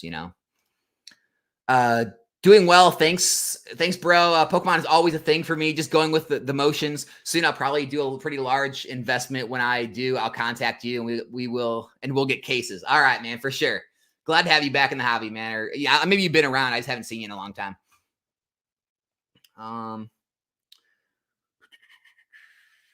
Everyone's arguing about the accounting and all the taxes stuff. I'm not even gonna get into that.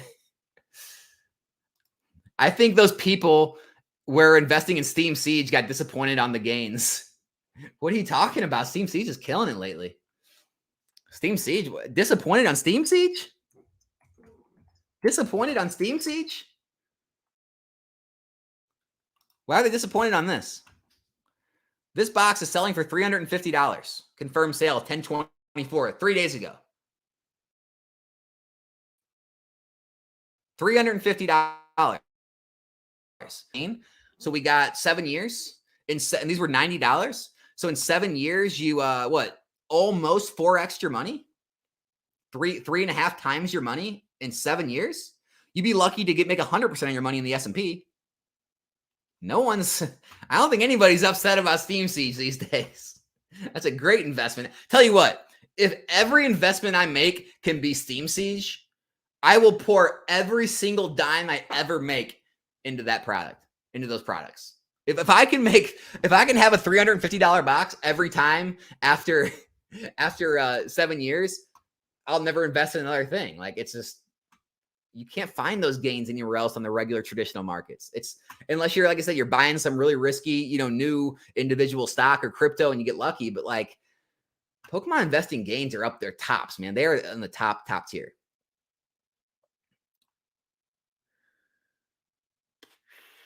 Um, the Obsidian Flames Charizard is killing the TCG for me. I really hope they come out with some counters to change up the meta. Oh, is it rough to play against or something? That's interesting. Yeah, Jimbo, those TikTok deals are absolutely insane. Like those 30% off coupons and stuff. Like you can only ever buy like one, or you have to small quantities. But hey, anything you can pick up at those prices is just guaranteed wins, basically.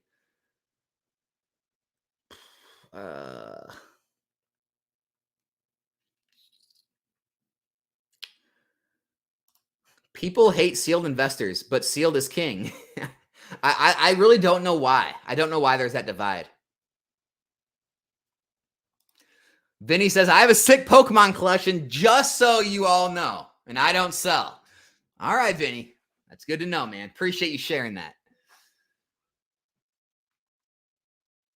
Oh, Corey's here. I don't collect anything. I invest.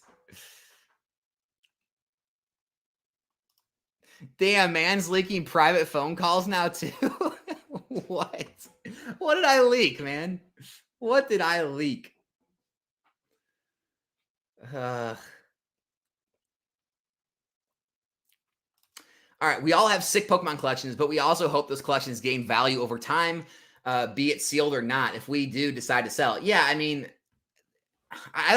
collectors benefit from prices rising too. It's not just investors. Like, I get the collectors also kind of get screwed when the things they want rise in price, so they can't afford as many. So I get that, but it's just I don't know why we complain about the market. I mean, it's like the CGC collectors like complaining about the price of the CGC. Like, oh my gosh, these buyers are making out like bandits. These sellers are getting wrecked right now. Like, this is so undervalued. It's like, it's not undervalued. It's just what the market values it at. Like, same thing with like singles or whatever you collect. It's like, it's not that the market's manipulated or things are ran up or anything's like fake. It's just, that's what the market values it at. Yeah, people invest. It rises the price of things because things become scarce. That's the market price. Like, we shouldn't constantly get mad at like why markets move. It's I don't understand why we do that. It's like, it'd be like getting on and wanting to buy like Apple stock and be like, oh man, I knew it. Like, people, they're running up Apple stock. They're inflating Apple stock. It shouldn't be that expensive. Like, just because I wanted to buy it,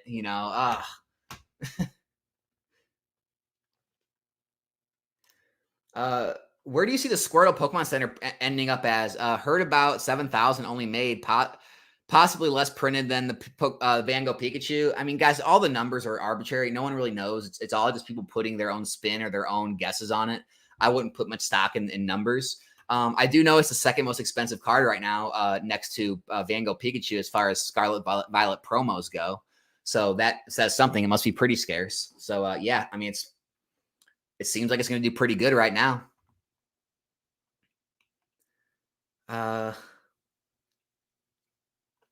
Really? Wow. He can go live on my channel then. I mean, man, I just want to bring you on and figure out, get to the bottom of this hatred you have for sealed investors and why we're all Timmies. I mean, dude, I've been doing this for 8 years. Like, I've seen consistent gains for eight years now. We still see consistent gains. I don't know why you think it's for Timmies. Like, it's almost proven at this point to make money. MMA fight, sealed versus single collectors. I'm always down for the fights, man. Not even because I hate anyone or like I'm mad at them. I'm one of those psychopaths that enjoy fighting. I don't know. It's fun. It's like a mental chess match.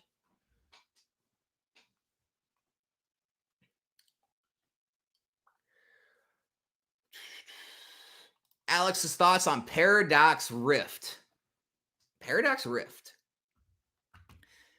I mean, I know it's already low out of the gate. We're not seeing gigantic price moves. I know a lot of people are liking the cards. They're liking the art so far, which is a good thing. But I predict it'll be a lot like Paldea, a lot like Obsidian. It'll probably be pretty stagnant. It'll probably fall. A lot of the singles and sealed product will probably continue to fall over time if the supplies are around the same. I wouldn't expect a 151 type move. It's normal set. The market's a little soft right now. It is what it is.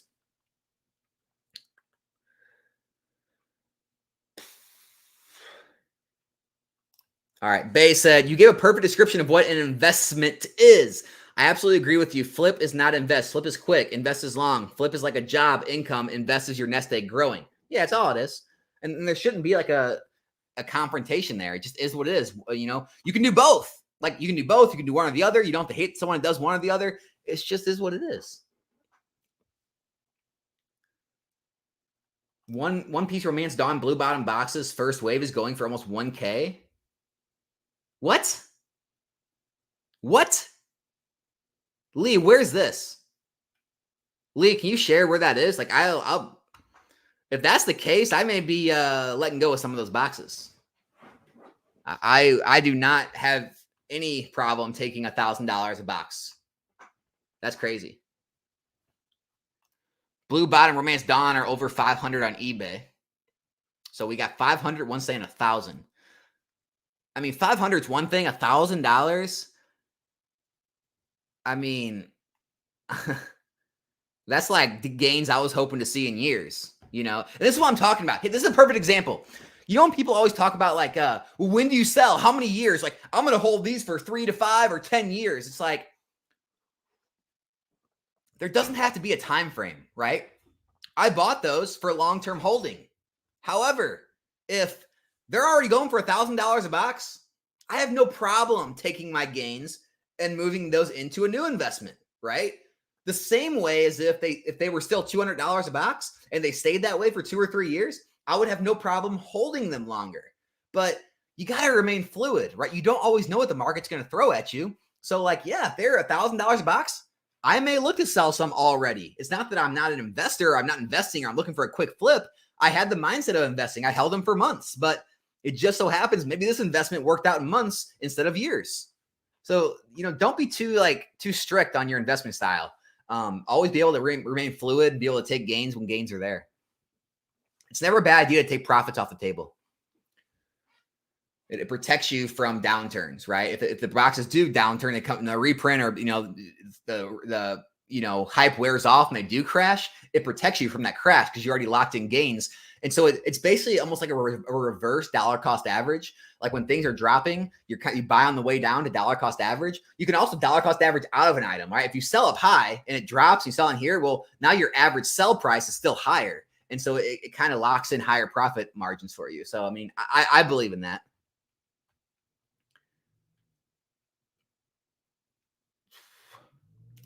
Terry says, wow, reading through these comments, it's amazing how ignorant people are about taxes.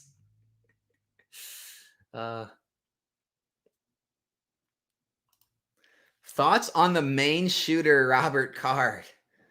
Do you think it will have a negative impact on the Charizard UPC market with his last name being Card? I can't. Why? I shouldn't be laughing at this. Oh my gosh. Oh my gosh.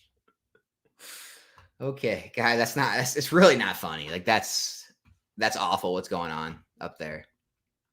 Come on, man. You can't be making jokes about that. I've been doing tax fraud for years and haven't gotten caught. There's the kind of comments we need. All right, let's get back on track. Hey, man, I started collecting cards with my girlfriend about 2 months ago. I'm 25. I've been having a blast ripping packs and putting up the good stuff. Thanks for the videos. Hey, thanks a lot, man. That's awesome. That's what I love to hear. People getting back in the hobby, enjoying it, opening the packs, cracking packs, doing it with their significant other. I mean, that's what it's all about. And I'm sure you're pulling some good stuff. You know, if you got some good stuff, eventually when you get into grading, you can always do that. If you end up wanting to keep one of those boxes sealed for collection, usually that does well. There's just so many ways to enjoy this hobby. Like, I feel like there's a lot of division in the really niches of this, but like overall, let's just all enjoy this hobby the way we want to enjoy it.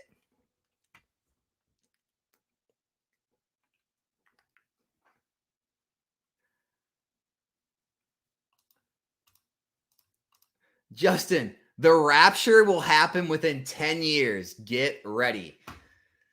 Things are getting pretty bad out there, aren't they? Things are getting pretty bad, man.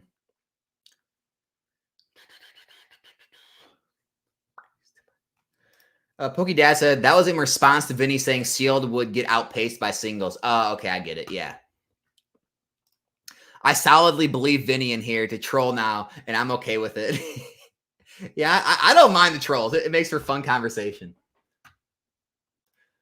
Boxes can only go so low. 78 is usually the trigger point. I saw Chilling Reign Battle Styles bounce off that number, and it's roughly wholesale price. No, it's way under wholesale price. But yeah, it does seem those 70s have always been Modern Seal's floor. That's where Roaring Skies and Primal Clash stopped. That's where Evolution stopped. That's where Chilling Reign Battle Styles Fusion stopped. Now that's where SV Base stopped. It just seems like that's always the floor for this stuff. We've never seen it go lower.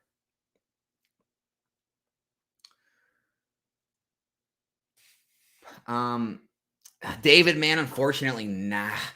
PSA 9 Fossil Jungle, decent idea to collect. I'm not looking for some huge gains. Man, if it was me, I don't really see like those eras were so overprinted.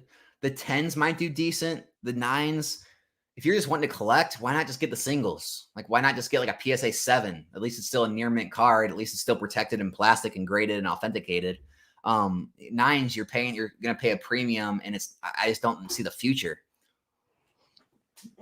But you gotta do what you want. I mean, I also don't think they're gonna get crushed. Like, I think we've already seen the boom and the bust. I mean, I don't think you're gonna lose tons of money. So, I mean, as far as like a store of value for a collection, it shouldn't be a big deal. But why do you gotta have 9s? Like, maybe get 7s, maybe get singles, raw, binder, if you want to collect them and just have them. So that's kind of where I'm at with that. Singles sell just as fast as booster boxes. It's, if not faster, but for not as much money. Truth is, they are both more liquid than water. I mean, Vinny might be right with singles. I will tell you one thing. Boxes are much more liquid than slabs. Much more liquid than PSA or CGC slabs, especially now. Don't know, Johnny Boy or Johnny Bonnie. What do you think about investing in the Pikachu Yokohama box? I stick to English. I stick to the English market. I'm pretty sure it's not an English product, right? iPhone just said it. Have you sold slabs? The water is frozen. Exactly. Slabs don't move. I mean, mine still move pretty quickly, but I stick to really like liquid stuff, like popular Pokemon, modern. A lot of my slabs move pretty quickly. I did just list. Hey, if anyone out there is interested, I did just list. I'm listing my first edition base set PSA 9 cards. I have a whole set besides Charizard. Literally, like every hollow, every rare, common, uncommon, energy, trainer. I've got all of them. I'm going to be slowly listing them on eBay. If you see anything you like, reach out to me privately on Discord or Instagram. If you want to work with a deal off eBay, I'll always work better deals. Yeah, because I'm doing this full time now, I want to free up a lot. I mean, I did plan to invest in the first edition base long term. And honestly, it's done pretty well. I checked some of the prices. I'm actually up on some of that stuff from where I bought it. So that's pretty cool. But I want the working capital. Like, I want to use that capital to really jumpstart the business, really get a whole bunch of, collection singles lots and really, get a bunch of things, really sliding through PSA. And I really just want to kind of use that money elsewhere. And so it's not that I don't believe in them anymore. It's not that I don't think the first edition base isn't going to do well. I would rather have those funds to really fund this business doing it full time now. So if you're interested in any first edition base PSA 9 stuff, hit me up.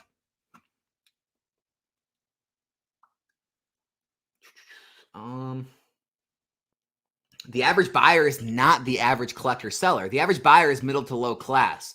The people making money in the hobby are the minority. Again, PokeNad, man, I strongly suggest you go to Collecticon. You will see people of all ages, all with tons of money buying huge amounts of cards. Like, I agree the average person maybe, but like the average person in this hobby, I feel is on the higher income side. Like, what I'm saying is, if you took like the median income of Pokemon and compared it to like the median income of the US, I would guarantee you Pokemon's median income is higher. Guaranteed. The average income, the median income is Pokemon is much higher than the average American or median income in America. I guarantee that. I mean, it's almost guaranteed.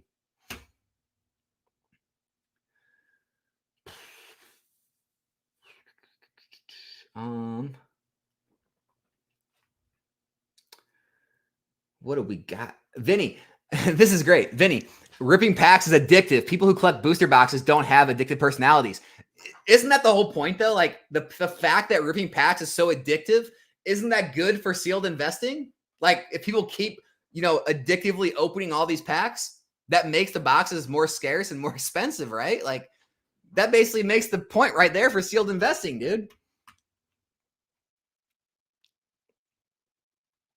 Yeah, gamblers will always rip and spend. Be the supplier, not the gambler. Like, yeah, like I think too many people when they invest in this hobby, and this is kind of like just like a lesson for investing in any of this, singles or sealed or anything, or really any collectible, any type of thing like this. If you're only thinking in terms of the numbers and you're just like only going through the pop reports and you're worried about the print runs and you're worried about like, your cost basis and you're worried about like with the market trends. If you're just worried about that, you're only doing half the job of a good long-term investor. A good long-term investor needs to be able to step back away from the numbers, like step back and really try to identify where the future is headed. You need to understand, humans, the psychology of how humans operate, the psychology of why markets work the way they do, and understand why those packs will keep getting opened. Well, it's because people these days have a spending problem, right? We are in a consumerism culture. People rack up credit cards. People will choose having fun or joy or their hobbies over their bills, over things they should be doing with their money. Now, you could say, well, Alex, then you're just going to be part of the problem. Look, these people are going to buy from someone. They're going to spend their money. I can't stop them. You can't stop them. So, yeah, I mean, if they're going to spend it anyway, I'd rather them buy from me than someone else, right? They're going to do it anyway. And so, yeah, it is an issue. But at the same time, that's why these markets continue to work, is because I find it hard to believe that anyone's not going to, everyone, kids, people my age, people older, grandpa, everyone loves that gamble, ripping that pack, pulling that card. Everyone's always going to love it. Everyone's always going to open stuff till the end of time. And so, that's why you see vintage packs being ripped and mid-era packs, and you go to CollectCon and tons of packs are getting ripped. And that's why it happens, because it's fun. And that's why the vision I have for sealed investing is like that. That's why I make the moves I do. It's based on the numbers and based on the market and the data, but it's also based on where I see human behavior and the hobby going, and like why this product becomes scarce. It's because of the pack ripping.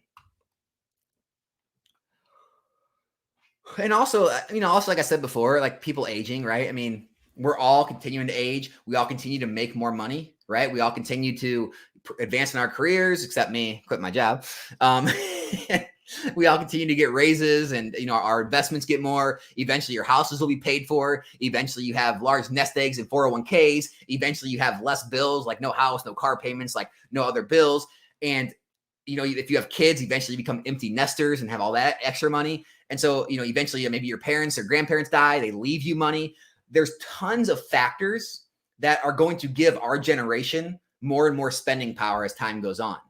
And I think I see that and I say, well, where's that spending power going to be used? Well, people who love collectibles, they're not going to suddenly stop liking collectibles. They're going to keep spending more and more money. They're going to buy those grails. They're going to buy all those boxes they couldn't afford before. And so like, that's another reason I see huge uptick in the hobby. Or growth in the hobby. So it's like, there's all these factors that look positively for Pokemon. That's why I don't worry about a short-term, market downturn. The economy's bad right now. Historically, downturns in the economy don't last very long. Things do boom back very well after downturns or after recessions hit. And so, anything happening right now, in my mind, it's temporary. This is temporary. Even if it lasts 1, 2, 3, 4 years, even, it's temporary, right? Because after things settle and after the economy does come back, things boom. Every time after economy has crashed or after a depression or a recession, the markets have hit all-time new highs. Like things come back stronger than they were before.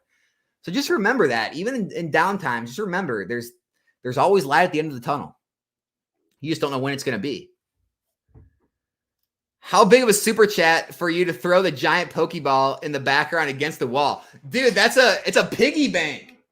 It's like porcelain. I can't do that. And this is drywall. It probably wouldn't even break. It'd probably just go right through it. Oh man. I'll tell you what, green shiz. I'll break it. I'll do it. It'll break open, and the super chat will amount to the amount of change that's in there, however much the change adds up to. If you're flexing, you're not rich, or you're desperate to show what you think is substantial wealth. Small PP competition, in other words. I mean, that's how I feel. Like, I mean, I just don't get it. I don't. Everyone I know who's doing very well. It's funny. It's like the people that like aren't doing well, right? They're the ones, drive around late at night, bumping some sort of new rap song, about how rich they are and how many hoes they got and how, all this stuff they got. And they're driving around like their beat up car that's breaking down. And they, probably drive back to their falling apart house or apartment. And, they get back up the next morning and go work some remedial job. It's like, those are the ones that you see brag about at things. It's like the same thing. It's like, the people who brag about the things the most and act like they have the most going on, they're usually the ones that don't have the most going on. That's why, like, I don't understand why people in this hobby are like that. It's like everyone, just go in some of these discords and everyone's just like, oh yeah, stonk, oh money, we're printing money, we're all gonna be rich, we're all rolling in it. How much did you make in that Collecticon? Oh yeah, I made 5, 10, 20 grand, man. It's like, okay, cool, like 20 grand in sales. Like in sales or profit? Oh, sales. Okay. So how much profit did you make, after the everything? Like how much money is everyone actually making? Oh, look at this PSA 10. I paid $5 for this. It sold for 100. Okay. How many of your cards you got 9s and 8s? Or how many singles didn't even grade or this or that? Like how much are you actually making after everything's said and done? Like just be humble, man. Like, and if you really are making multiple millions of dollars, bring it out. If you got the money, bring it out. Let's see it. Let's see the Lambos. Let's see the private jets. Let's see the yachts. Let's see the beach homes. Where's the millions? Where's the Bugattis, everyone? Where's all the pokey millionaires? It's crazy.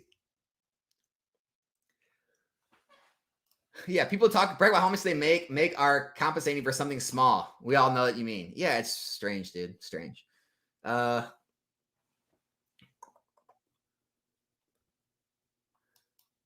Did you scare Walrus? Did you scare Walrus off? Nah, Walrus can't be scared off. Walrus is embedded in here.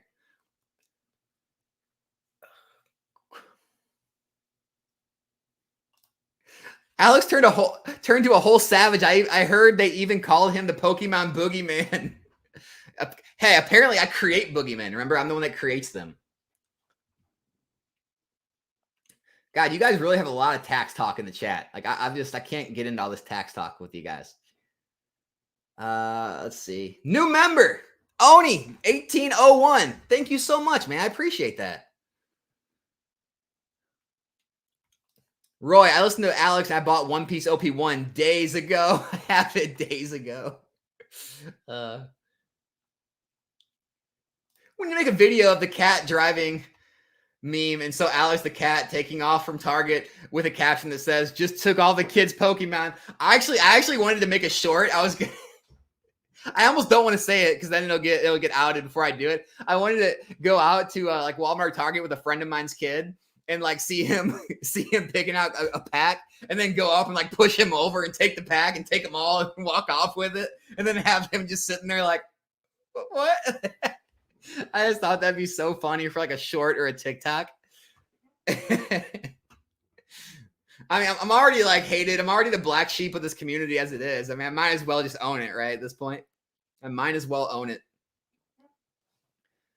Vinny says, do you as a sealed investor even care about the individual cards and the artwork or the cards? Do you follow individual card prices or is it pretty much just trying to make money? I'll be honest with you, Vinny.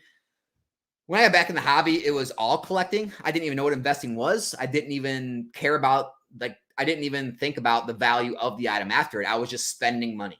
I was just like, oh, I'm buying stuff for myself to enjoy. And then, when I started investing, I started making money and it became less and less about collecting. And these days, I of course, I know the market of the singles because I grade and flip now. Like I buy a lot of singles, I grade them, I flip them. And so I do keep up with the single markets very closely, especially English. As far as collecting, man, I'll be honest, it's hard. I still do collect some things, but a lot of it now is low dollar stuff. Like, if there's some like me and my wife played the Scarlet Violet game, and my parents have always had Mastiffs, English Mastiffs, right? Like they're big 220-pound dogs. And that's what Mabostiff is in the game. And so we really liked that, like in the Scarlet and Violet. So I have like the Mabostiff and the Arvin PSA 10, illustration rares on my shelf. Like, but they're like $20 and $30 cards. I do have like the Shining Legends, Shining cards I enjoy. I have like the Game Boy games. I have some VHS tapes of Dragon Ball. Like I collect things, but I really don't have anything high value anymore. Like everything high value, I'm pretty much churning and burning. I'm investing in, I'm flipping, I'm selling. I will definitely say the more you get into actively selling and the more you get into investing and being about the numbers, it does definitely hurt the collecting side for you. I will admit that. I'm not going to sit here and lie to you and act like, I'm all about the collecting and the art and all that. Like I enjoy it all. Like I love it. Like if it was all cheap, I'd be master setting every set. I want to. I went back. I actually looked a while back and I was like, well, how much does a master set of all the XY sets cost? And even in like just a near mint to light play condition, they can get expensive. And so it's like, I just, like I said, I'd love to, but I can't make it make sense for this time of my life. Like maybe later on in life, if I'm, financially just 100% secure and I can just like, I'm making money off other like investments, like passive income, and I can just like use that to buy collections and not worry about the money, I might get back into just collecting. But as far as now, a lot of my money is going into, this business and investing. Dean, I wish I had an answer for you. I get asked this all the time. I don't insure my investments. So they're, I guess, self-insured. So I couldn't tell you, man. Hopefully other people in the chat can help you out with the insurance stuff. I know other people do insure their investments, their collectibles. I don't.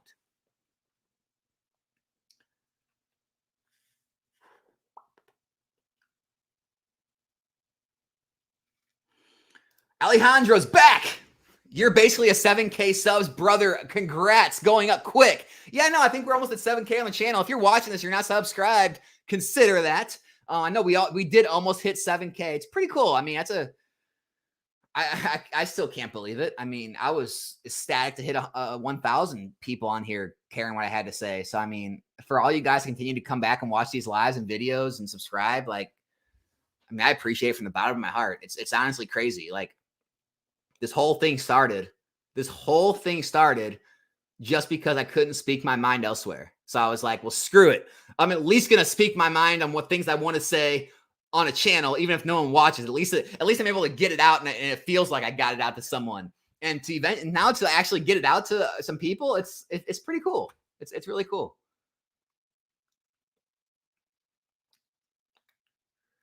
Now we're in the insurance conversation. We've now went from the insurance to the tax, or the tax to the insurance conversations in the chat, both of which I want nothing to do with. Throwing hate at Pokerev. Pokerev packs suck and are basically all the packs are light. I opened 7 yesterday. It was trash. So, does anyone know Poke Nips? She's that girl, posts real provocative photos on Instagram, like, in the nude and stuff. And she's got an OnlyFans. She came under a lot of heat recently. That's how I found out about her. I didn't know who she was before this. Tons of heat talking about exactly that, basically calling Pokerev out for weighing his packs. And, or it was something, it was about that and his mystery packs and being trash and stuff. And she got under it. You really saw the heat of, it's kind of like when you talk about the Poke Cabal in this investing space, when you talk about Pokerev, everyone came down on her. You had Cool Trainer Ryan, you had Poke Vault, you had Opossum Bud, you had they were all coming down on her. And so it is funny hearing other people talk about those packs being bad. I've never got one. Never talked to Pokerev, obviously. I don't have a dog in this fight. I'm not going to comment on that. I'm not getting in the middle of that. I got enough beef with enough people for some reason. I'm not getting more. But yeah, I do remember all that going down. And now to hear more people continue to talk about that, it is interesting, right? Because that's why I don't like booster packs. Like, I don't like loose booster packs. Like, I don't care how trustworthy someone is. They can be weighed. Like, Did he or not? Don't know, but they can be. Like, they can be weighed. And so you're just basically throwing, you're really taking a chance there. That's all I'm saying. Picked up a case of Silver Tempest for $6.12 shipped. Great price there. Vinny said your channel isn't really meant for single collectors that care about individual cards, their prices, but we watch and comment anyways. That's not true, man. I've been trying to mix in some more singles content. I'll do better though. Like, now that I'm full, now that I got more time, I'm really going to be amping up the content starting next week. And so I will make a conscious effort to working more singles content, because I mean, I'm very involved in the singles market now. I mean, I'm looking through these things every day. I could tell you pretty much any price of any set from XY to Scarlet and Violet. I could basically tell you the prices of a lot of the hits. I mean, PSA 9, PSA 10. Like, I'm very in tune with the markets nowadays. So I'll definitely make more singles content for you.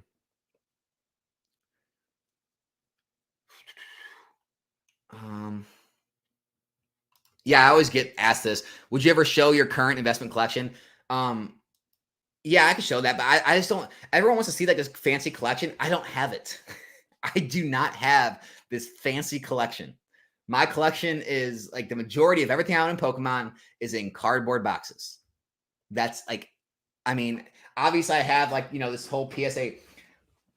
I've showed this before. I mean, this whole case, this I'm selling off, that's like a complete, PSA 9, PSA 9 first edition base set, right? I have all the hollows already listed. I'm working on, listing all of the rares and, everything else now.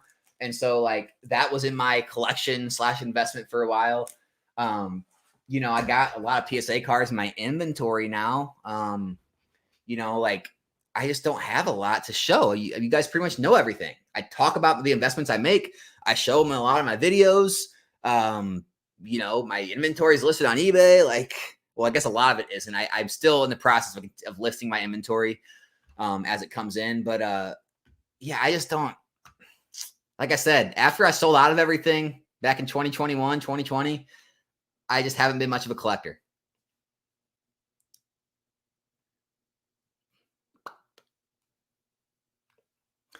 Always get this question. What set would you say is the best set to pick up right now?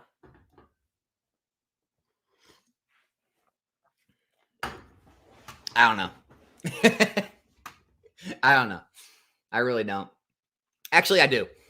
When this reprint comes out, if you can get Crown Zenith ETBs in like the mid to low 40s, that's probably the next big purchase I'm going to be looking to make. That's what I'm doing. Like, you have to do what you for yourself, not investment advice, all that stuff. But I'm going to be looking to pick up a lot more Crown Zenith, because that's an amazing set. This is most likely going to be the last wave, last reprint. So it's probably going to do pretty well in the future. It's got so many hits, so much value in that. The only thing that's going to keep that down is the supply for a short amount of time.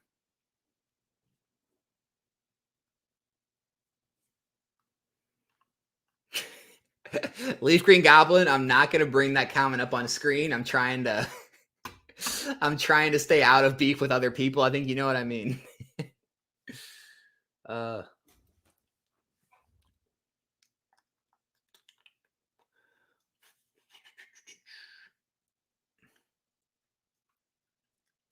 What's going on? What we got going on?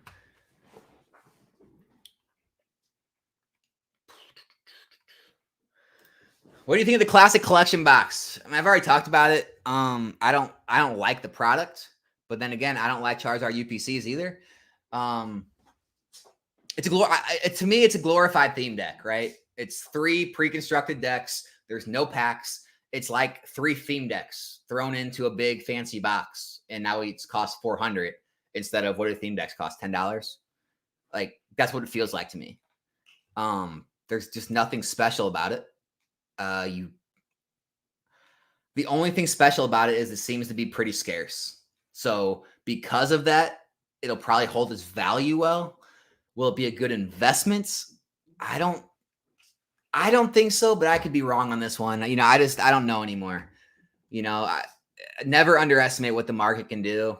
If enough people just like love chasing scarcity, like they just love the fact that it's scarce, then it might do well, right? I mean, there's no gamble. Like that's why I like booster boxes. Is there's always that gamble, right? There's always that, what if I pull that one card and it grades a 10? But the scarcity is the other factor that helps booster boxes. So it does have that. It's got half the puzzle, right? So it could do well. I have said it before that every time I put a base set Charizard artwork in something, it does well. So that could help it. We'll see. I would expect it to be, in the $400 to $600 range for the next multiple years. I mean, I don't see it crashing because it's so scarce. I also don't see it going to the moon because it's just, I don't get it. I just don't get it. It's prepackaged packs. It's prepackaged decks. It's 3 theme decks. I don't get it. And then some people try to compare it to the Team Rocket case that was released back in like 16 with like, the Giovanni and Persian and the Team Rocket, like, Jesse James and Meowth, that awesome Team Rocket briefcase. Like those cards or like the Mario Pikachu, Luigi Pikachu. How do you compare? Those are amazing one-off, exclusive artworks just to those. I mean, I don't know. Like I said, I could be dead wrong on this one. You can laugh at me. I just don't see it. Like I said, I think I said it in another video.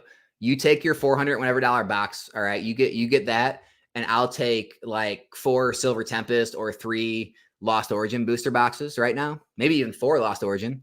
I'll take those, and you take that, and we'll see where everything's at in 3 to 5 years. Like that's my feeling on it. I'll take Sword and Shield era Alt Art booster boxes over that. What do you think about the growth of Shining Legends, specifically the Mewtwo? So, what do you mean? The growth of Shining Legends? Shining Legends is actually down. If you haven't been paying attention. So here's Shining Legends. This ETB has been doing nothing but going down. So it was like 320 an ETB a year ago, and now they're selling for 260s.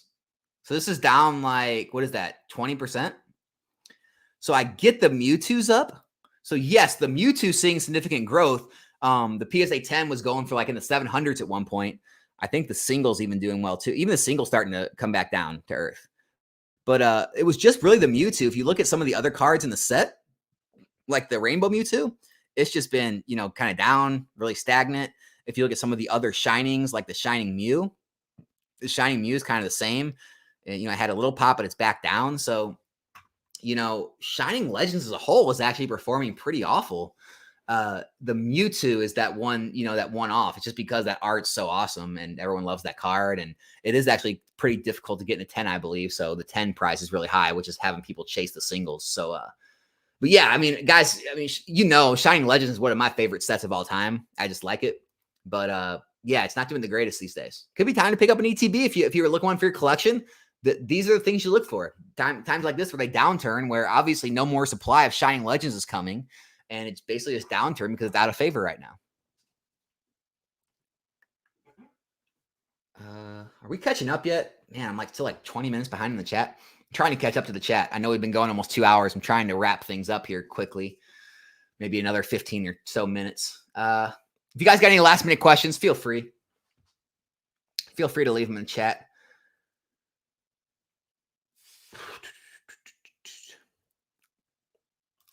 Literally every single big hit I've gotten out of any Sword and Shield, Scarlet Violet era have print lines or off-centered. There is no way I can consider it a 10. Got to be super lucky. Yeah, exactly. That's why I just 10s are not even close to being participation trophies nowadays. Like 10s are going to be valued because even though there's a lot of them out there, everyone always wants to quote the pop reports and say there's 2, 3, 4,000 10s. Yeah, because the print runs nowadays are so much higher. But the people collecting them are so much higher. So if you have this big of a market back in vintage and the pop reports are small, like 300, 200, but now you have this big of a market and the pop reports are 2,000, it's still probably less in terms of the overall market. And so I just wouldn't be too worried about higher pop reports. The amount of buyers for these cards is higher than they've ever been. And they're higher than any of the vintage buyers or mid-era buyers. Plot twist, Alex is the leader of the cabal. If I became leader of the cabal, the first thing I would do is disband the cabal. Everyone would be invited. No secret meetings, no, secret discords, talk behind paywalls, no, secret plays that we don't share with everyone, no secret dinners, none of that. I would disband all that and say, hey, let's just be open and honest with everybody.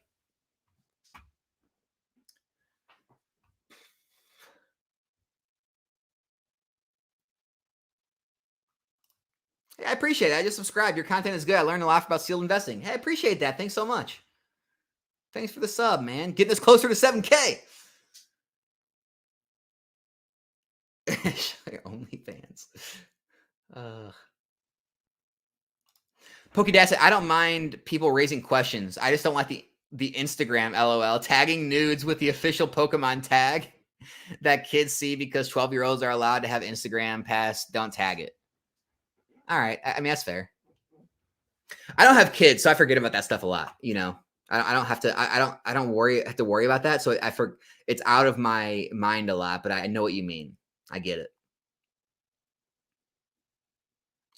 I FOMO now, so I did notice Rev's packs have been losing weight since they released.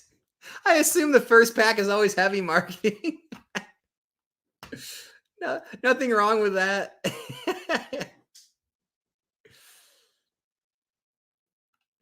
Yeah, weighing modern packs, Pokemon's figured it out pretty well. I believe it stopped at like Breakthrough. I think Breakthrough or Breakpoint was the last packs you could weigh.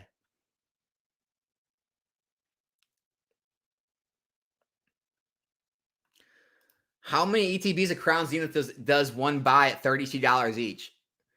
Hey, RMAC Sports Cards, reach out to me. Email me or send me a message if you can get those at $32. I would love that. PokeRev says he gives everything from his videos away. Good luck finding any winners or even how to get a hold of him or how he announced winners. Nowhere on his page or Discord. Man, PokeRev's taking some heat today. I don't watch PokeRev. Like I don't know anything about what he does or how his operations work, so I'm not going to comment on that. I'm not going to freaking like dog on the guy. Like I don't know.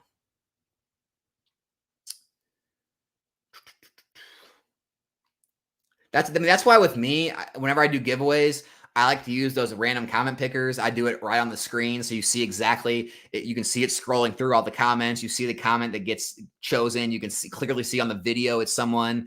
I mean, I could show you. I could, if the people didn't mind, I could reveal the emails where they reach out to me and claim their prize. Like, I try to keep everything on the up and up because I don't ever want to get accused of something like that. And I just from like another person, right? I don't like that type of stuff.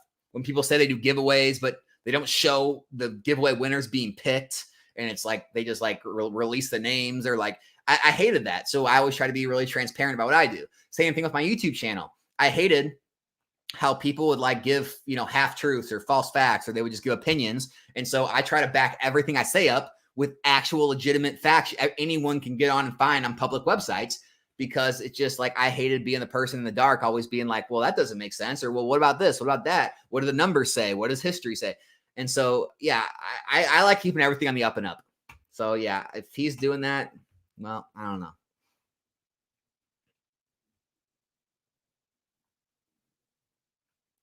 Wow, literally go to search Facebook, Instagram, Discord, or YouTube. Nobody has posted vids of PokeRev opening winnings that I could easily find. Very strange. Celebrations UPC over any modern single? Any modern? What's a modern single? How far are we going back? I can think of some XY and Sun and Moon cards that are doing pretty good compared to the Celebrations UPC. The alt arts are getting crushed right now. Scarlet Violet's getting pretty crushed. 151's doing really well, but I still like my Celebrations UPCs. But even the metal cards are going down. The Charizard, Pikachu metal cards. So Celebrations UPCs are luckily holding their value even with those going down, which is good. Pokemon John, what's up? You're not late to the party, man. The party's always going. Appreciate you being here, brother.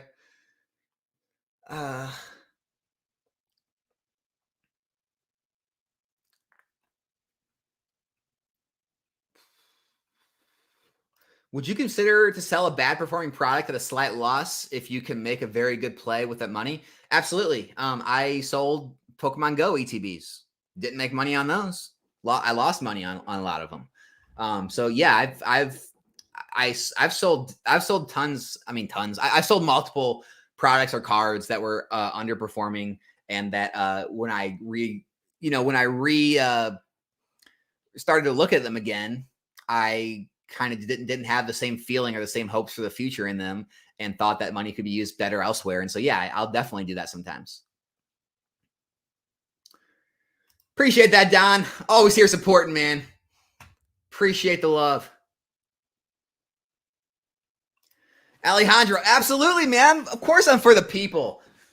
I'm for everyone having, ease of access to information, because it's like, look, even though everyone's got access to the same information, it's not going to be equal outcome, right? Because people are still going to make different plays than others. Some people are going to, make, different flips. Some people are going to be able to pre-grade better. Some people are going to, go harder in, harder investments into different products. Others don't. And they're going to come out like, anyone who went hard into Romance Dawn right now, like, just because everyone can have the information, it's not hidden behind, paywalls or secret Discord conversations, doesn't mean like the plays are out, right? Like, I think some people like think, this like investing space or my channels like mine or others are bigger than they are. I mean, look, again, I talked about it. I'm grateful as hell to be at almost 7,000 subscriber channel, to get even hundreds, even thousands of views on videos and lives. It's incredible.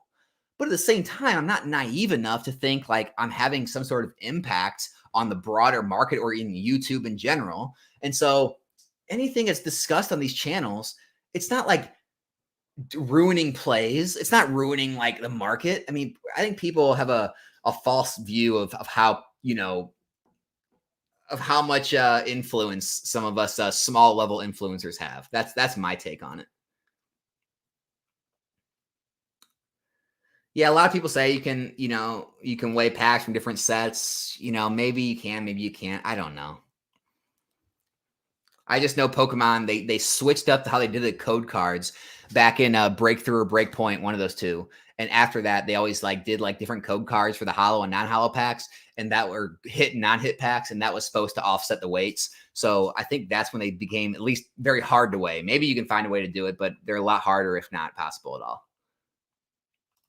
Gen 2 Collector. Been watching your channel for maybe 6 months now. I used to do nothing but single and slab, and now I'm investing in booster boxes, check lane 3-pack blisters, check lane blisters after Sword and Shield alt art sets. Hey, man, I hope this works out for all of us. Not, you're going to hate the fact that you found my channel, huh? Open my mind to smarter plays. Hey, I mean, there's plays everywhere. Just keep enjoying all sides of the hobby. But yeah, I mean, all the sealed stuff usually continues to do well. So I think we're going to be okay. I started working at Target part-time just to peep the Pokemon card stock and to get my school paid for. Big brain move. Honestly, that is kind of a big brain move. Get in on Target or Walmart or GameStop or Best Buy and just snatch the promos or snatch the stuff when it's stocked. That's so funny. Getting back to the Scalper's Paradise times. 151 definitely brought back some 2020, 2021 vibes, didn't it? Didn't it? Especially with the booster bundles. About Pokemon Go, do you think that they ever go up? I have some. I don't even know. I hope. I mean, I think eventually, life has a weird way of bringing people back and liking things in the future they didn't before. Perfect example of this is Detective Pikachu. If you go look at Detective Pikachu products and cards, those were trash. No one wanted them. They couldn't. I mean, they were on the shelves at stores like Walmart forever. They didn't rise in price at all. No one really cared about the singles. And then something happened. No one knows what it was, but they just started to rise in value. And now people want them. And now the cards actually grade and do well graded. And weird things can happen. So that's why I never say never in this hobby. Pokemon Go cards are doing decent though. Those Charizards, the Pokemon Go regular Charizards, the Radiant cards, some like the Mewtwo, some of the hits, they do well. I've graded them, made money on them. So they sell. So, I mean, Pokemon Go is not entirely dead. There was so much product dumped. I think Pokemon was like me. They thought it was going to do better than it did. They overprinted it, dumped tons of it on the market, and it just didn't sell as well as they thought. And now we have too much product. So I still think, look, if Detective Pikachu can do well, Pokemon Go can do well.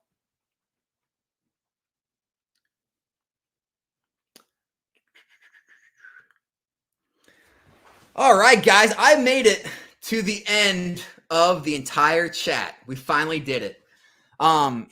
Really appreciate all you guys showing up today. That was basically the main point of this video. I just wanted to kind of get, just talk about all the BS that goes on, right? All the, it's way too hard to ship this stuff and sell this stuff. It's very easy, right? The storing of the stuff, you can fit 75, 100 grand in a closet, depending on the value of the booster boxes, one little closet. Pop reports, they're getting harder, right? PSA 10s are getting harder and harder to get. They're no longer going to be anywhere near a participation trophy. I don't think they ever were, but yeah, it means something to get a PSA 10 in these cards nowadays. So, don't get fooled on that. And then also just remember, just because the single market seems to be down ticking, especially with a lot of the modern stuff, Sword and Shield, Scarlet Violet, a lot of the alt arts, a lot of the Scarlet Violet era stuff, it doesn't mean the sealed product has to follow. In fact, a lot of times after 2-3 years, the sealed product will actually have the inverse motion and actually continue to rise while the singles fall. So just don't get caught up in that mindset of worrying about the EV and thinking the market's manipulated just because sealed product's rising when the singles are falling. And yeah, I think that was the main points of this live stream. Glad we were able to answer some questions. Glad we had a great time together again today, guys. Thanks for showing up on this Friday, and hope you guys all have a good weekend. I'm out.